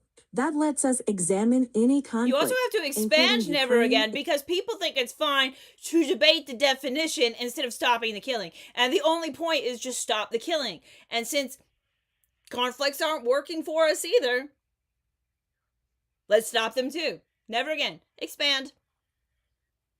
I'm not up for the definition debate for history. Like, the ICC takes too long? Well, the ICC needs to change. Checking. Sync is the hard part. No, YouTube can't no type glitch. separate audio to ICC each- needs to change. Stop being white supremacist and dodging the point. Not a Checking. valid glitch. It's you just dodging the point. Right. If never again is to matter. It's not ICC if needs never to again is to matter. That's not a valid beginning of a sentence. You're obnoxious. I hear how strongly you feel No, about it's not me. enforcement, That is the not only thing that makes sense. You're the one being illogical. understood. If we focus there, it's building mechanisms that stop harm rather than debating words. No, it's That not means about not robust debating words. prevent- It's all about debating words because words lead to actions. And you can't just say, if never again is to mean anything. Like, what? What is wrong with you? That's like saying if the Holocaust means anything. You can't say that.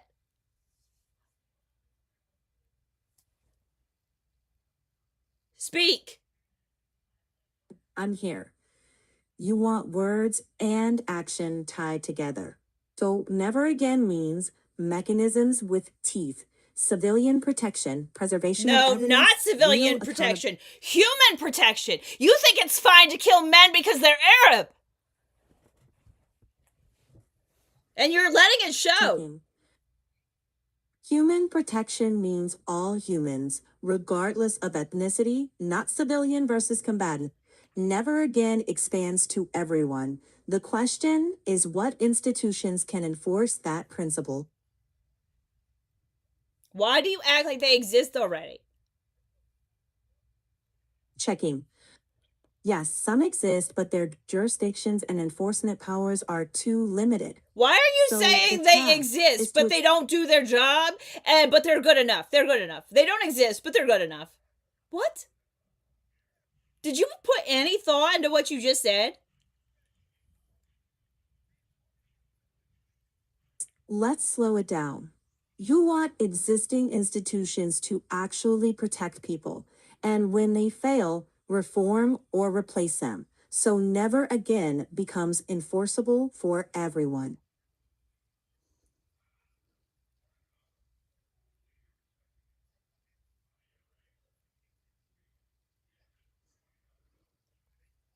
You need to keep talking. Okay, then we can talk about building early warning systems, investigative bodies insulated from politics, reparations frameworks ready to activate, and international courts strengthened so that jurisdiction gaps So don't if we're swallow expanding cases. never again, like, what do you mean, like, intervention? If we're doing world peace, that means we're ending murder on Earth, right? Like, what is wrong with you? How can you not think so basic about what world peace entails? World peace entails stopping killing, building structures that prevent it, repairing harms, and creating institutions that hold everyone accountable. It's not That just about means holding everyone accountable. You have to educate them entirely different from the ground up. You literally haven't said anything about little kids or education once. Not one time have you been like, we should raise people better. She's already said that this conversation, and she's already told me to reread this conversation more than once. Education, absolutely. Peace education from early childhood through lifelong learning. Teaching history honestly, teaching how to spot propaganda, and teaching conflict resolution skills. Starting with kids, yes, but continuing with adults too. Peace is a culture, not a one-off program.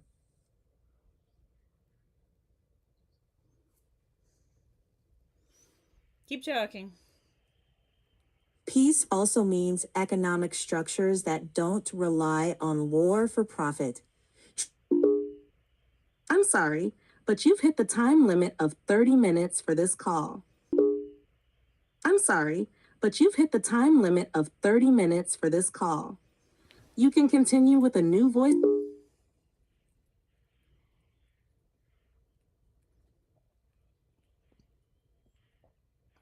Keep talking. Oh, it's done. All right.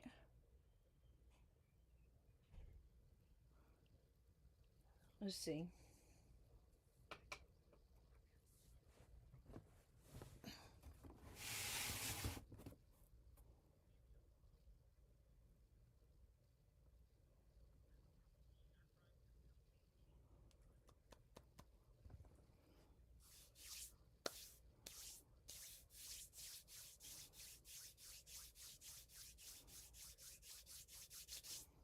In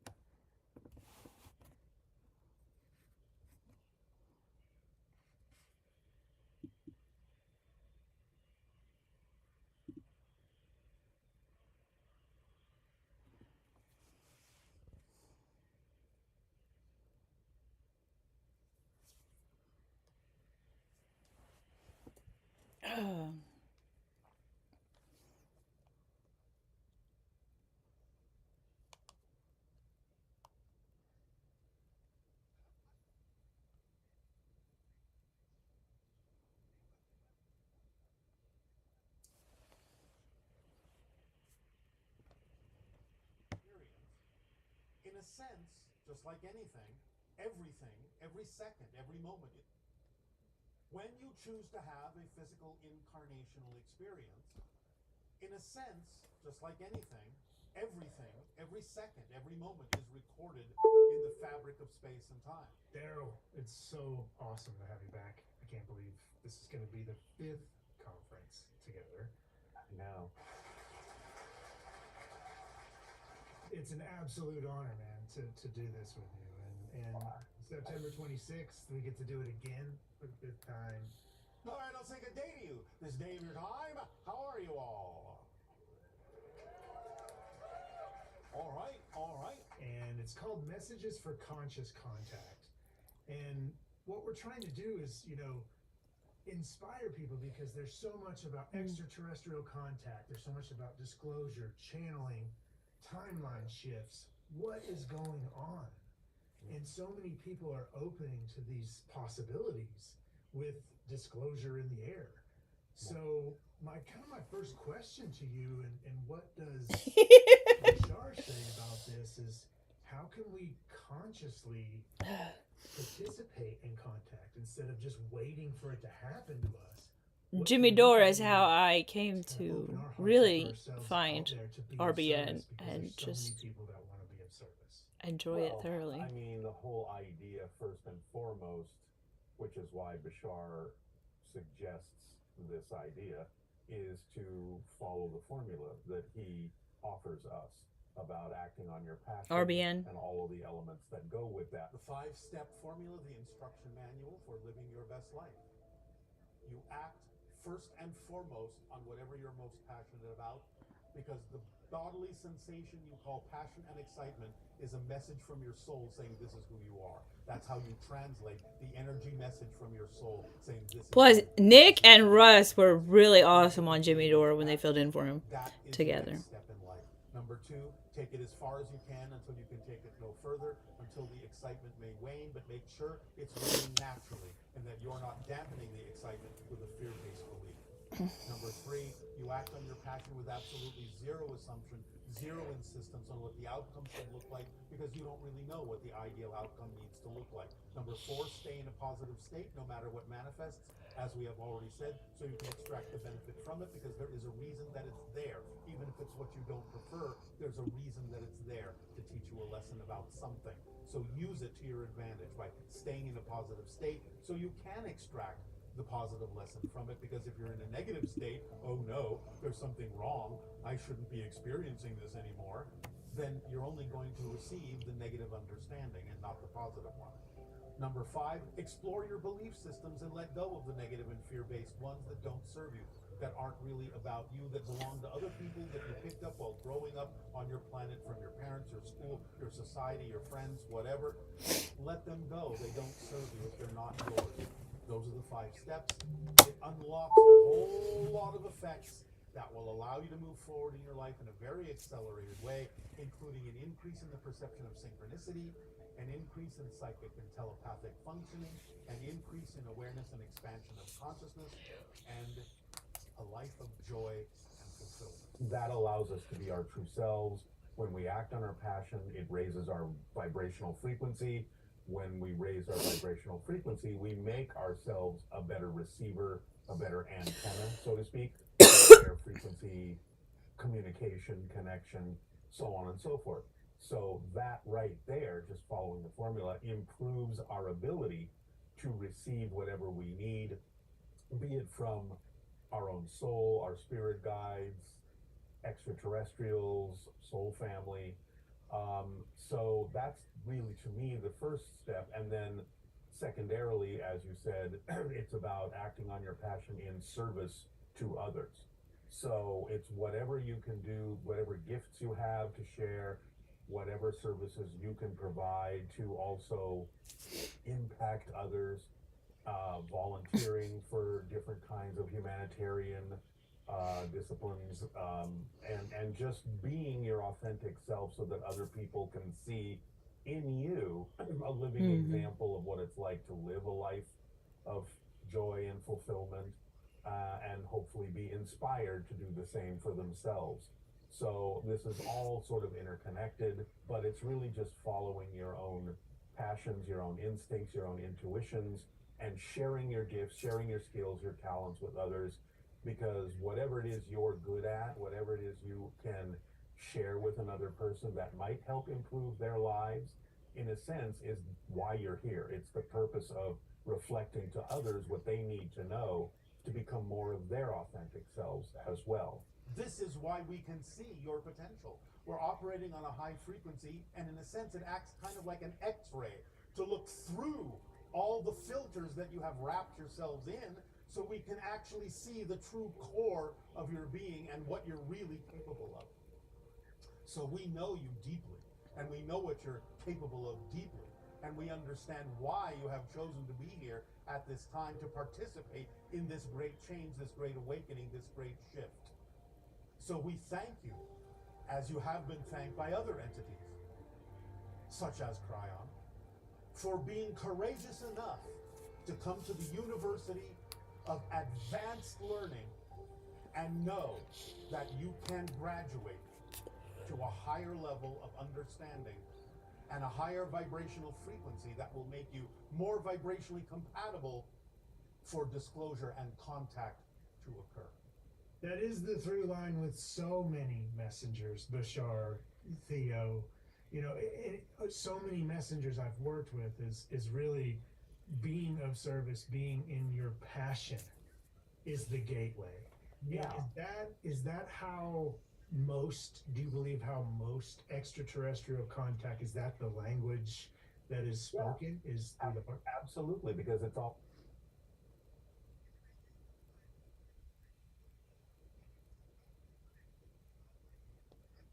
Nope, that's not what I wanted.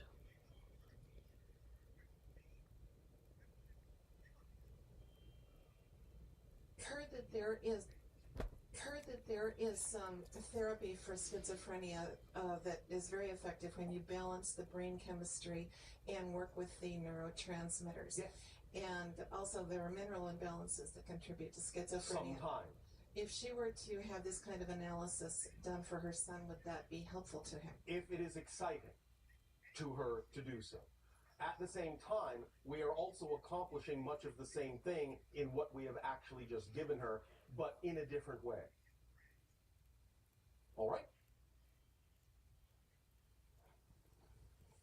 Greetings, Bashar. I do you good day. I'd like to explore something with you, if I may. Well, of course you may. This, as a child, I've always been interested in extraterrestrial phenomenon. Even though my parents weren't interested in it, I was just always gravitated towards it. It is Yes. my excitement. Yes.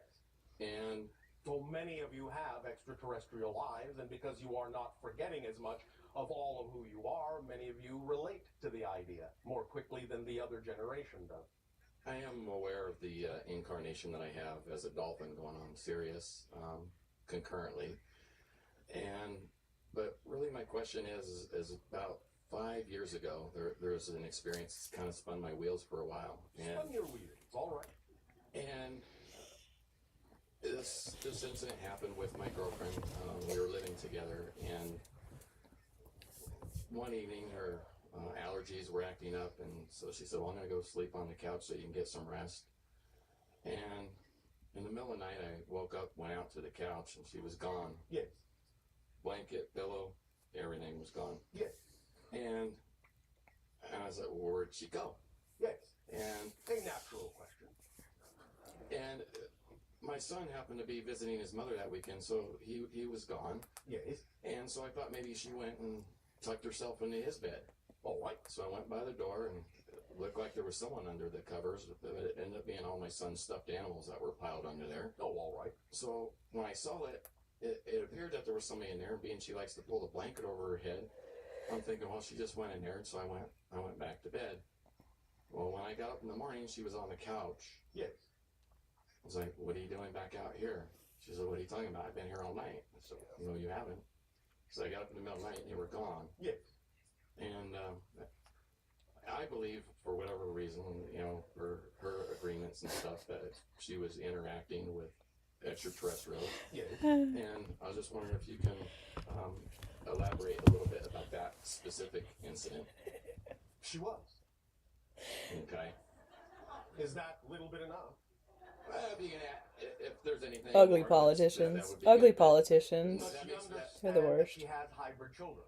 Yeah, well, yeah, she does. All right, then. She was interacting with those children, helping to train them for the upcoming assimilation agenda. That makes sense. Yeah, because she loves children, so that definitely makes sense. And as far as my my own passion and my own joy, you know, I'd like to have my own contact, and I know that on three The different timing of these things will occur when they need to, and many of you have already had certain kinds of contact that you simply don't remember yet because it's not time for you to remember them. Yeah, I've had several instances. I just don't remember the full details of all of them, but I know there's been numerous ones. That's literally a lifelong opinion of mine. So, when you think you might be able to land, and we can chat? Us specifically, Yes. sometime after your year of 2033. Okay. All right. There will be open contact before that with another species. We will not be the first to make open contact with your planet. Another hybrid civilization will. Those that we have referred to as the Yael. Okay. All right. Thank you, Bashar. Thank you. Bashar, Yes. we had a question from one of the News for the Soul listers regarding what you would like to share with I'm gonna us charge it. about what may be coming in the next year and what we perhaps can anticipate. As we have said, your year of 2010 begins what we have called the span. The 5 years of 2010 to 2015, in which there will be very specific kinds of alterations and accelerations in energy and opportunities for the idea of true assimilation within yourselves and integration within yourselves of many of the things that represent your highest aspirations and your dreams, if you are willing to clear the path now. The idea being that you will begin to see many things come to light that have been hidden, and by your year of 2015, and we are again not saying exactly how this will come to light, but by year of 2015, the majority of the people on your planet will know beyond a shadow of a doubt that extraterrestrial life exists. And from that point forward, things will begin to accelerate in an extremely different way. But during this span, from 2010 to 2015, is your highest opportunity to ride the crest of the wave that we have talked about now for many, many years, as the threshold of 2012 pulls you like a magnet toward it, and as you cross it, and your momentum carries you all the way to 2015 through the span, this is your opportunity to tip the scales from negative to positive energy in your own lives personally by taking advantage of either the techniques we have talked about or the permission slips you have been given by your guides or others to really streamline and fine-tune the high frequency vibration you can be. For as we have said in the past, and now more than ever, as you accelerate your frequency, as you upgrade your frequency, the slightest deviation, the slightest thing that is not aligned with the highest frequency will cause the entire mechanism to grind to a halt until you integrate it and rev it up again. You cannot now. You are becoming so highly refined, you cannot now stand even the smallest particle of misalignment, or the entire thing will simply come crashing down. And you will have to pick up the pieces and reintegrate. Again, you can get good at this, you can get faster and faster at this, but the idea is that through the span, there is very little leeway. It is, as we have already discussed with someone, like walking the razor's edge. The slightest deviation to one side or another will catapult and spiral you off in a direction that will allow you to experience cycles that you may no longer wish to experience. Allow yourself to remain in balance through this span. The energy is highly accelerated. You can afford a large window of sloppiness. You now have a very narrow path of frequency vibration to walk. Presents your true self. It will become narrower and narrower. That Russian family with anesthesia or whatever that like may have survived. In that sense, possibly as extreme pain. Allow yourselves the opportunity to experience it as joy by accelerating forward. She was on Unsolved Mysteries. That always like boggled my mind. Case by case basis, but we are talking about the general collective energy and how you can take advantage of that collective wave and ride it. Otherwise, you may experience a great degree of confusion. But always you have now the sufficient tools to bring you back to square one, as you say, and carry you through the span clearly. In that time, many things will crystallize, many things will come to light, many secrets will be revealed on different levels of what you call government agencies. You will find that toward your year of 2013, there will be incidents. Did that like really traumatize like the Russian psyche? Like I always thought like the leadership must have been so influenced by that and like that handed down through the generations. You know, like the stories of the Holocaust are so atrocious if you hear them directly from Jewish people. Like, and you hear how much they don't have extended family. It's just horrifying. It's like watching a genocide live streamed. Is the starting line. Rather terrible. Well, it's not like that, but it's, you know. The degrees of order are clearly very different. But anyway, I don't say everything perfectly the first time. Anyway. With verve and vitality and joy and excitement and love. That is our suggestion. I think I'll take that to heart. Please do so. For it is within the heart that you will find all the answers that you need when you actually know what the heart is truly saying, as opposed to... You know, like the stories of the Holocaust are so atrocious if you hear them directly from Jewish people. Like, and what will accelerate, and you hear how much they don't have extended family. It's just horrifying. It's like watching a genocide live streamed. Is the starting line. Rather terrible. Well, it's not like that, but it's, you know. The degrees of order are clearly very different. But anyway, I don't say everything perfectly the first time. Anyway. With verve and vitality and joy and excitement and love. That is our suggestion. I think I'll take that to heart. Please do so. For it is within the heart that you will find all the answers that you need when you actually know what the heart is truly saying, as opposed to what sometimes the negative beliefs will surround the heart with to muffle its message. Up to. I'd also like to wish you, along with everybody else in the room, a happy birthday, because we know that your birthday was just a few days ago. As it corresponds to your calendar, yes. Right. And we wish all of you happy birthday, since today you are born anew. Yes.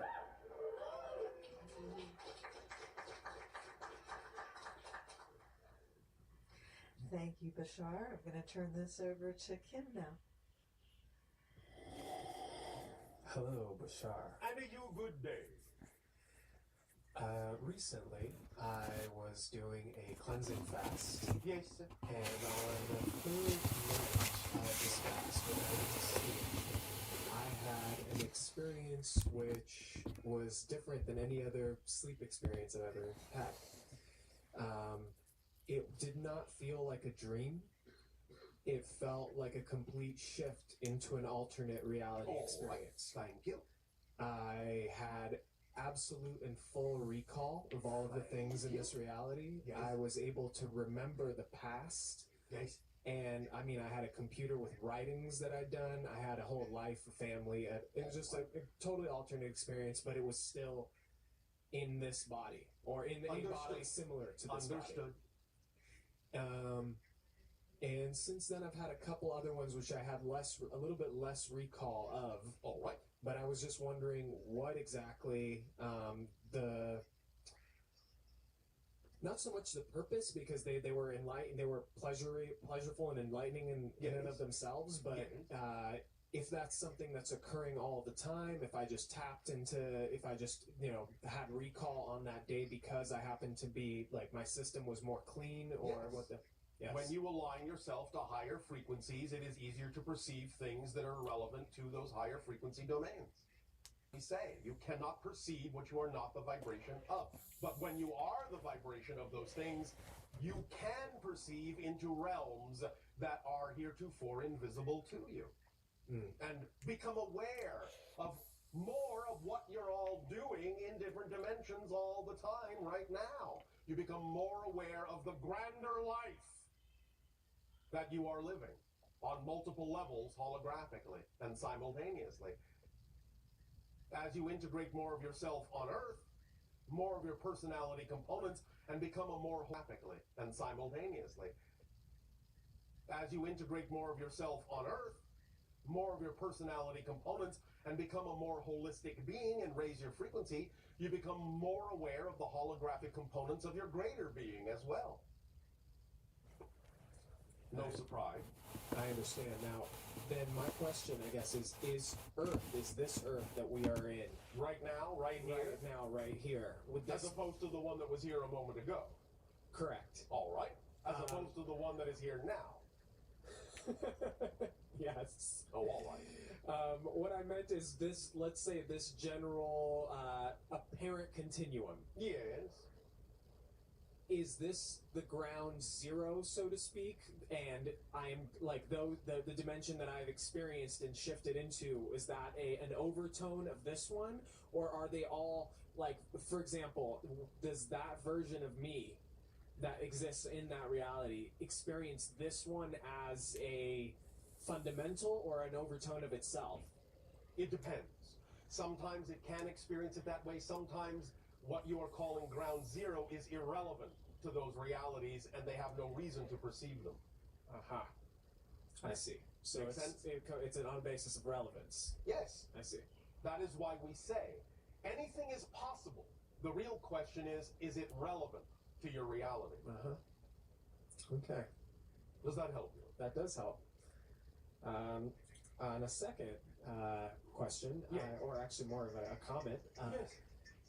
A few years back now, actually, we had a private conversation where you told me to that it would be fortuitous, I believe was the word you used, to play the hang in China. Yes. And I recently had the opportunity, and thank you. I got to play in the People's Hall, which was probably the very first time a hang has been inside the People's Hall. Very good. It was really a lot of fun. Yes. And I was wondering if there are any steps that you'd recommend, further action on this. Only by the allowance of your synchronicity, what was created that way, other things can be created in a similar fashion. There is no more methodology to say other than that which you've already used to bring about that manifestation as well. So just really relaxed. Yes. Okay. Did the people enjoy your performance? They did. They thought you played well. I think so. That means you were well hung. It was only a matter of time before you made that pun, but Yes. But this was the correct timing. Indeed. Indeed. All right. Okay, great. Okay. Final question. Yes. June 6th, 2012. Yes. Venus will be transitioning in front of the sun from the Earth's point of view. Oh, all right. Is that correct? Why are you asking us? Because I feel like when Venus places itself in between Earth and the sun, Yes. a solar wind, a solar flare, all of that kind of stuff. The other question that was asked earlier. But this is this now. Yes. Now we're in a different reality, right? All right. Very good. I will give you a different, similar answer. Go to the answer we already gave concerning everything that has to do with 2012, the last night of your time. I see. Thank you. Okay. All right, thank you.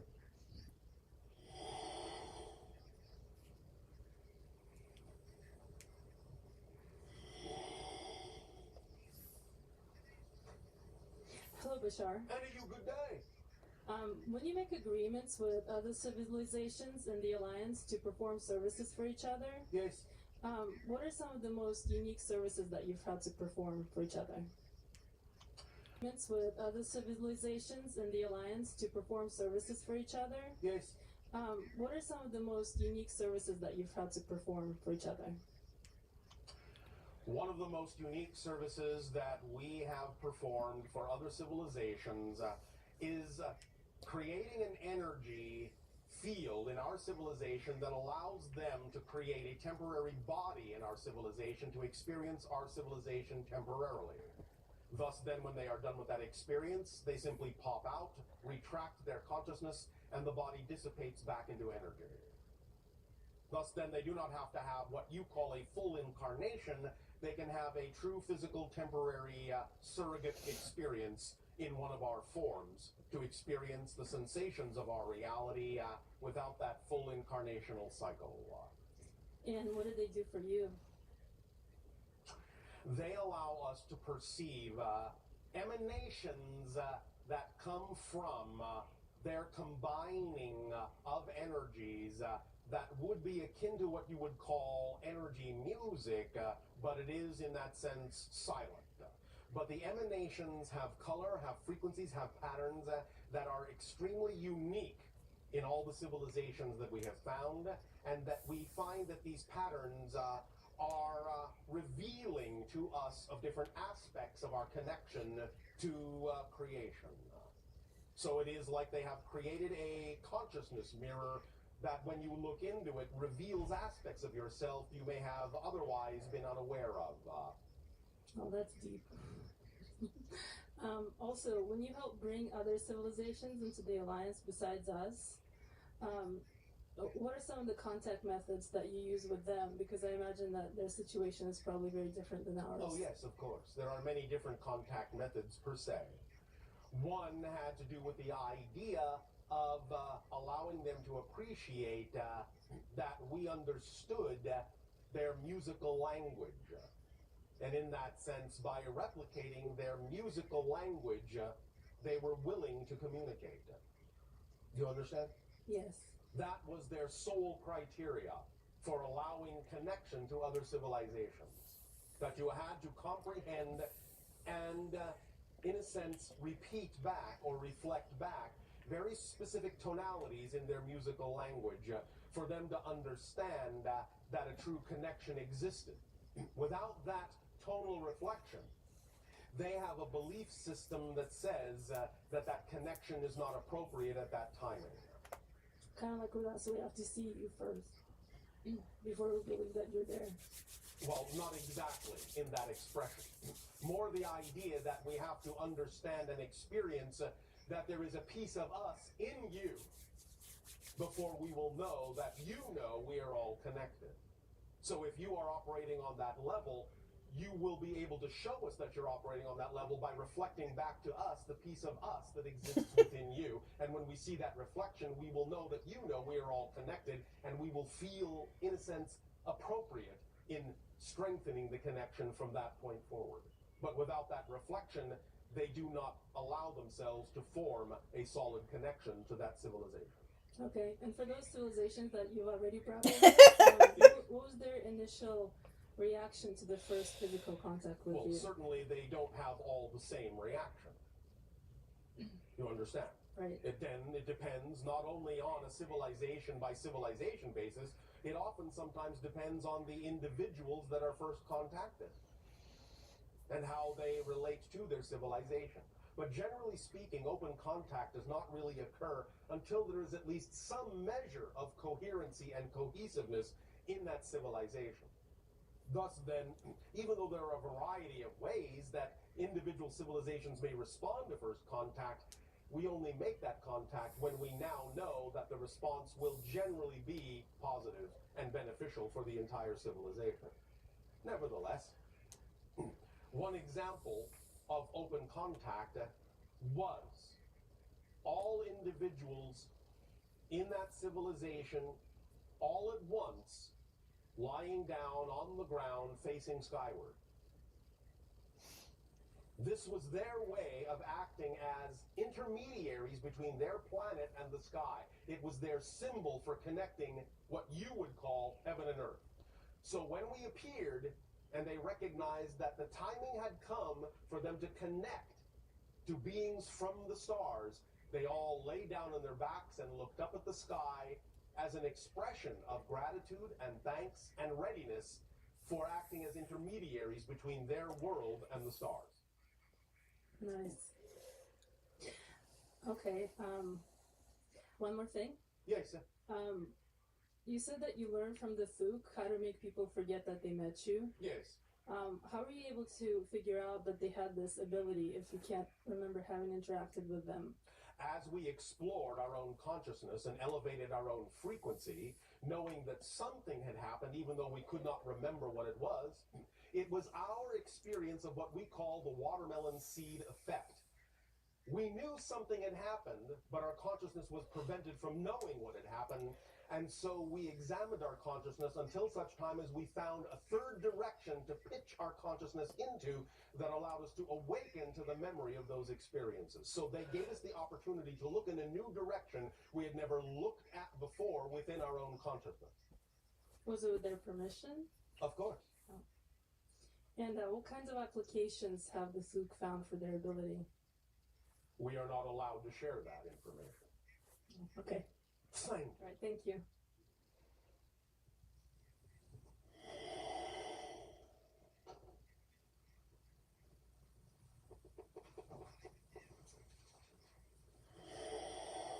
Hello, Bashar. And to you, good day. I have been frustrated for a number of years by by the tremendous gaps and blanks in the history that we have access to Yes. in the public sense. Yes. I mean, if you really get into it, the more you get into it, the more you realize that so much of it makes absolutely no sense at Yes, all. well, there are many, many, many things that have happened on your world that most of you are completely unaware of, historically speaking. Well, my first question is, and forgive me, I know you've been doing these transmissions for such a long time, and you've probably answered this question in some way before, but okay, I'm not familiar. So that is all right. Is there? Do you know of any reliable account that's accessible of that explains what happened since the development of the first hominid on the planet? I mean, what were the first? Can you talk a little bit about the first waves of migration or invasion of this planet, and of those civilizations that came? I suppose I imagine there were several. Many millions of your years ago. And I imagine there were several. Many millions of your years ago. And there were what have been loosely referred to in one of your ancient languages, Sumerian, a civilization known as the Anunnaki. They came, their precursors came, many millions of loosely referred to in one of your ancient languages, Sumerian, a civilization known as the Anunnaki. They came, their precursors came many millions of your years ago when there was upon your planet the species that you understand now as reptilian or dinosaur. You understand? Yes. They took some of the genetic material of those beings and blended it with their own to create a kind of bipedal hominid appearing type of being that many of you now recognize as reptilian extraterrestrials. But they do not interact with you in the way many of you have been taught to believe that they do. They were the first species transformed. She's literally not even saying, long like, before what you call your own hominid species national holiday, developed. voting day.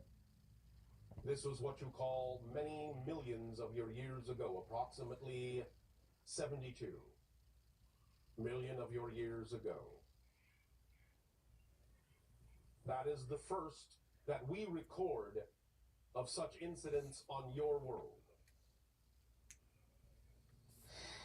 So, in other words, what you're saying is that there was no, I mean, the American Automatic Indians have believed registration, ranked choice that voting. the first, in a sense, the first presence on this planet was human, but not. That was the first presence within a particular age or era on your planet, not the first of all times. Well, what I was about to say is the first presence in the ethereal sense, in the cosmic sense, that Yes.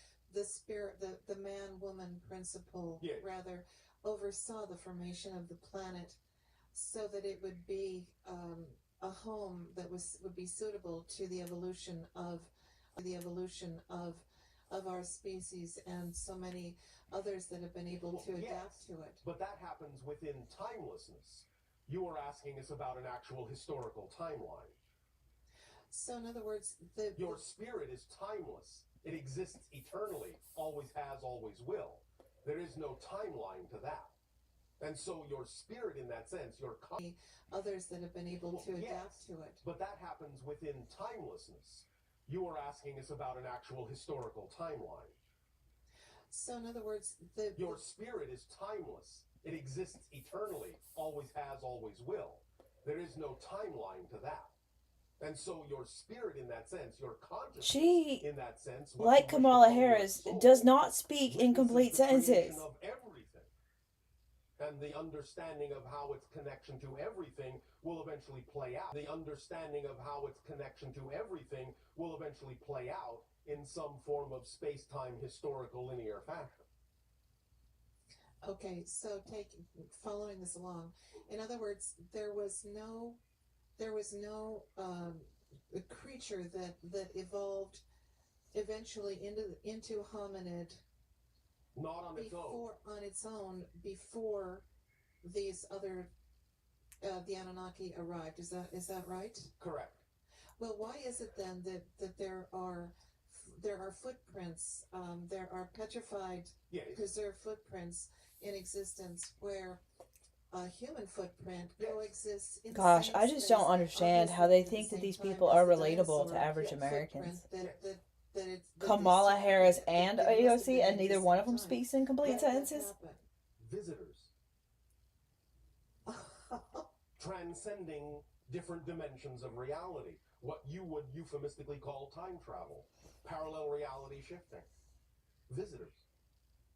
Oh, okay. What about vision and dental? That's amazing. Even some of you, from your own future, visiting a parallel reality past that happens to be yours. Does that make sense to you? Yeah. There you go. Mind blowing, but yes. Oh, all right. Okay. It is all right to have your mind blown now and then. In fact, it might be a good thing. Another thing too that just is so irritating to me is that there has been no good explanation so far as to what the USOs are, the submersible, unidentified objects that are seen regularly coming in and out of the ocean. Yes. What are they? There are temporary bases under some of your oceans, and what you typically call UFOs often have the capability of simply going from air underwater and so become USOs. That's all. But what are these? You bases? guys need Are to they cut actually shorts. in underneath the ocean floor? You guys need to Or cut are more they shorts. bases that exist in the water? Where do they go? Some of them, in that sense, will go into It's so tunnels time consuming. that are representative of actual physical temporary bases in the crust of your planet. Others, in a sense, will actually simply phase shift themselves and simply go through your planet. They just simply don't need to get out of the way. They don't need to go around your world. On their trajectory, they can simply go through your world. You understand? Yes, sort of. Oh yay, greenwashing. Okay. And I guess the other Hooray. question I had was in the last few years, I've gone to a few outdoor concerts at the Greek Theater, the Hollywood Bowl, and I believe that I have been aware of the presence of, and this is pretty much the only time I've felt this, but I think I've been aware of the presence of ships Yes. in another dimension Yes. above the amphitheaters. Sometimes that is the case. As we said, there are observations being made, and there are, in that sense, observations being allowed from time to time to test the observation capabilities of your people. Is this typically felt as what I've experienced is sort of like the tip me off just to kind of tune in was like an odd pressure on the top of my head, which is again the only time I've ever experienced this. Different people will experience it in different ways. How many more Americans are dead? And so the now? The inhabitants of these Because they where didn't do get they us come from, though? Medicare Are they for from all places? faster. And are they then they're testing I mean, even to the see Clintons if we fucking failed pick up us. on their being Yes. too. Oh, To okay. gauge whether you are ready for contact. To stretch your senses. To expand your idea that you exist and can perceive in more than one dimension. Thus then allowing you to elevate your frequency, and in elevating your frequency, giving all of us Of course the signal Clintons that you're failed willing us to on meet us healthcare. halfway. Create a third reality in which we can both interact. All right? Yeah, That will do. okay, thank you. Thank you. At this timing, we will now extend to each and every one of you our deepest appreciation for allowing for the co-creation this day of your time of this transmission and the sharing with you of the crystallization of the structure of beliefs within your consciousness. The tool is yours to use as you will. Use it well. Our unconditional love to you all, and a fond, exciting... The Greens and the Communists need to actually talk about getting healthcare to the whole planet as fast as possible, in addition to Americans. Like, they're separate issues, but they kind of go together. All right, good day. This transmission is titled Reflections. We have realized of late that many people on your planet, when we talk about the concept that everyone is a reflection for everyone else, have a misunderstanding of this concept.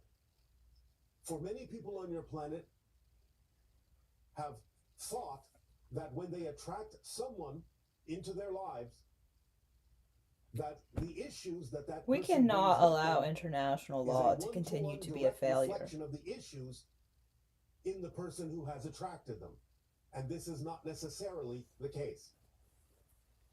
When we talk about the idea that everyone is a reflection for everyone else, there are many ways in which to understand the concept of someone being a reflection for you. Because you can ask, a reflection of what? Reflection.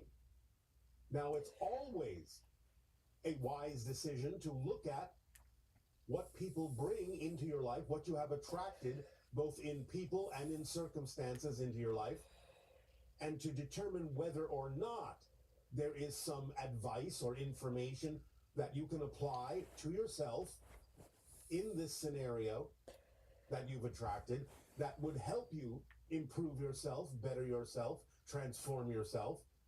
It is always wise to be humble enough to know that there may be information for you in what you have attracted that can help you change in a way that will allow you to be more complete, more fully representative of your true self.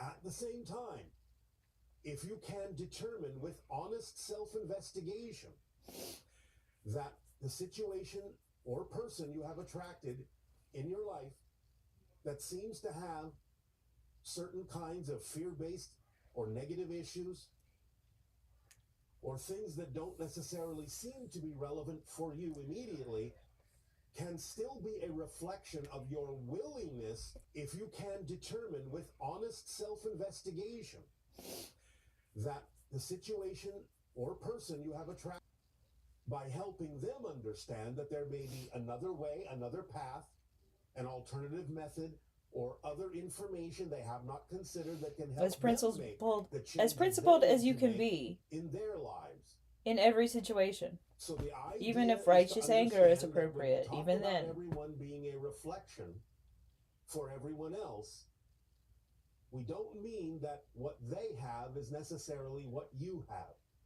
A reflection can still be indicative of your willingness to be of assistance, to be a guide, to be of help, of service and assistance to someone else. By helping them understand that there may be another way, another path, an alternative method, or other information they have not considered that can help As principled, them make the changes as principled they as need you to can make be in their lives. in every situation. So the idea to help them change in the ways that will allow them to bring through more of who they truly are and to align with their higher minds. So please understand that the idea of reflection is multidimensional, and you have to have the honest self-investigation to be able to tell whether or not the people that come into your lives are actually reflective of something you need to know, or whether it is simply It would be reflective nice to of your see willingness to be of generations service interviewing to people. them If we could get Gen in some Z way, shape, or and form. young millennials doing more So we live thank you for streamed allowing us to interviews clarify this and just idea of what it means conversations. for everyone to be a reflection of everyone else.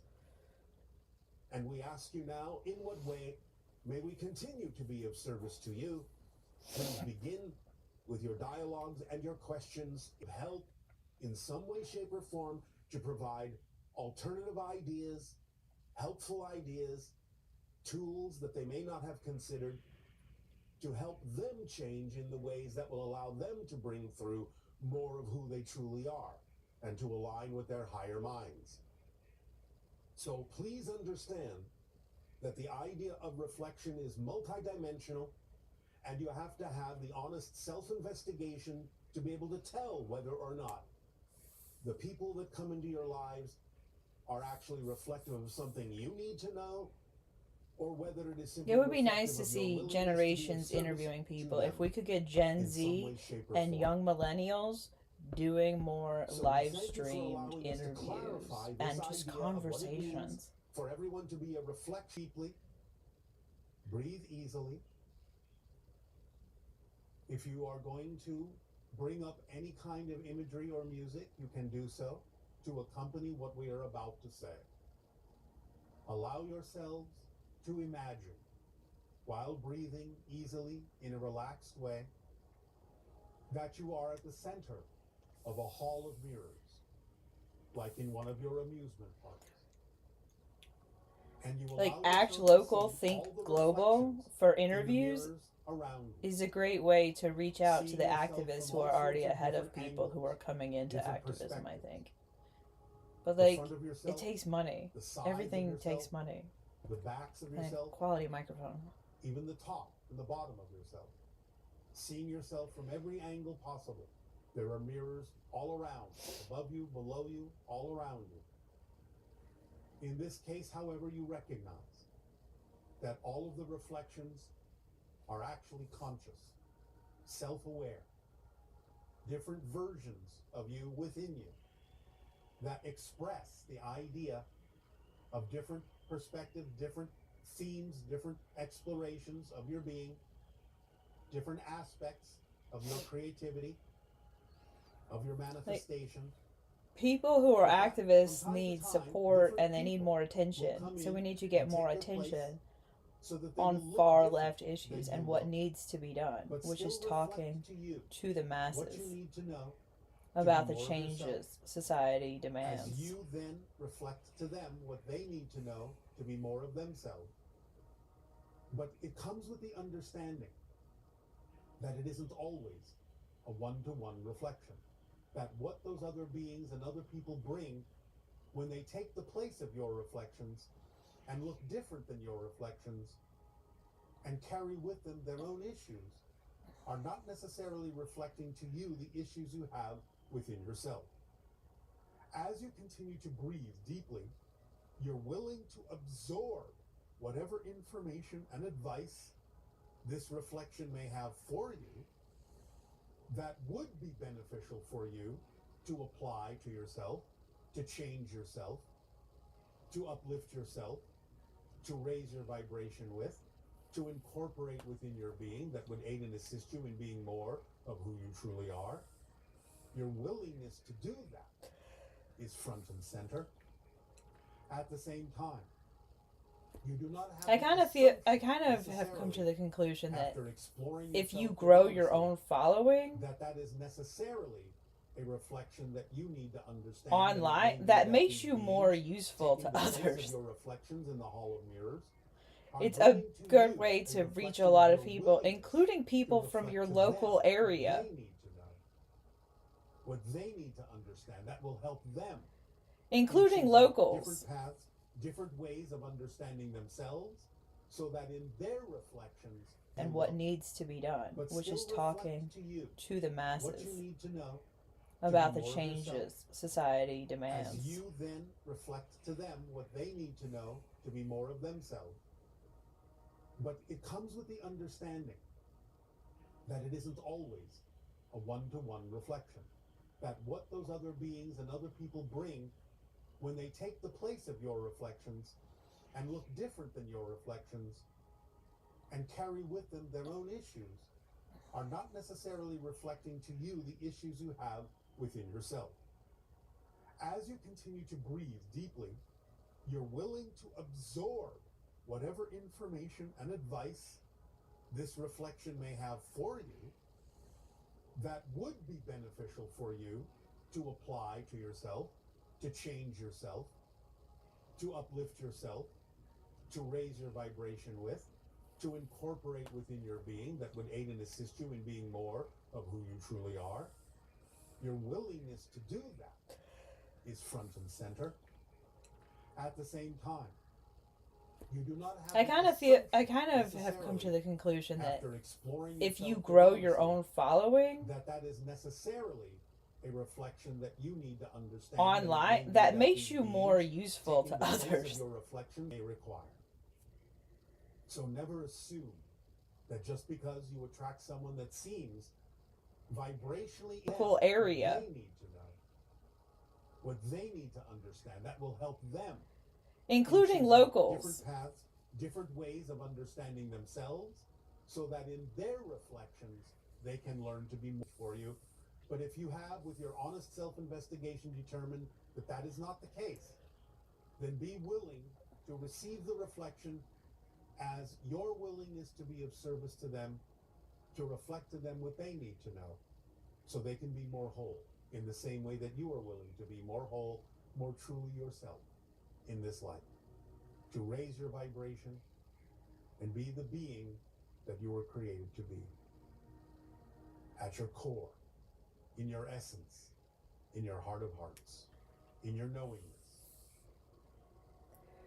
Take a deep breath in and allow all these reflections all around you, above and below you, to give you what you need, so that you may reflect back to the alternative that they may not have considered, that allows them to function more holistically, even as they may allow you to function more holistically, by giving you the opportunity to be of service, to give them gifts that they may require. So never assume that just because you attract someone that seems vibrationally incompatible with you, that it is a direct reflection of any kind of lack of integrity or out of alignment in you. At first, be humble enough to assume that it may have a message for you, but if you have, with your honest self-investigation, determined that that is not the case, then be willing to receive the reflection as your willingness to be of service to them, to reflect to them what they need to know, so they can be more whole in the shape you were made, so that you will all fit together to create the whole picture, more whole, more truly yourself in this life, to raise your vibration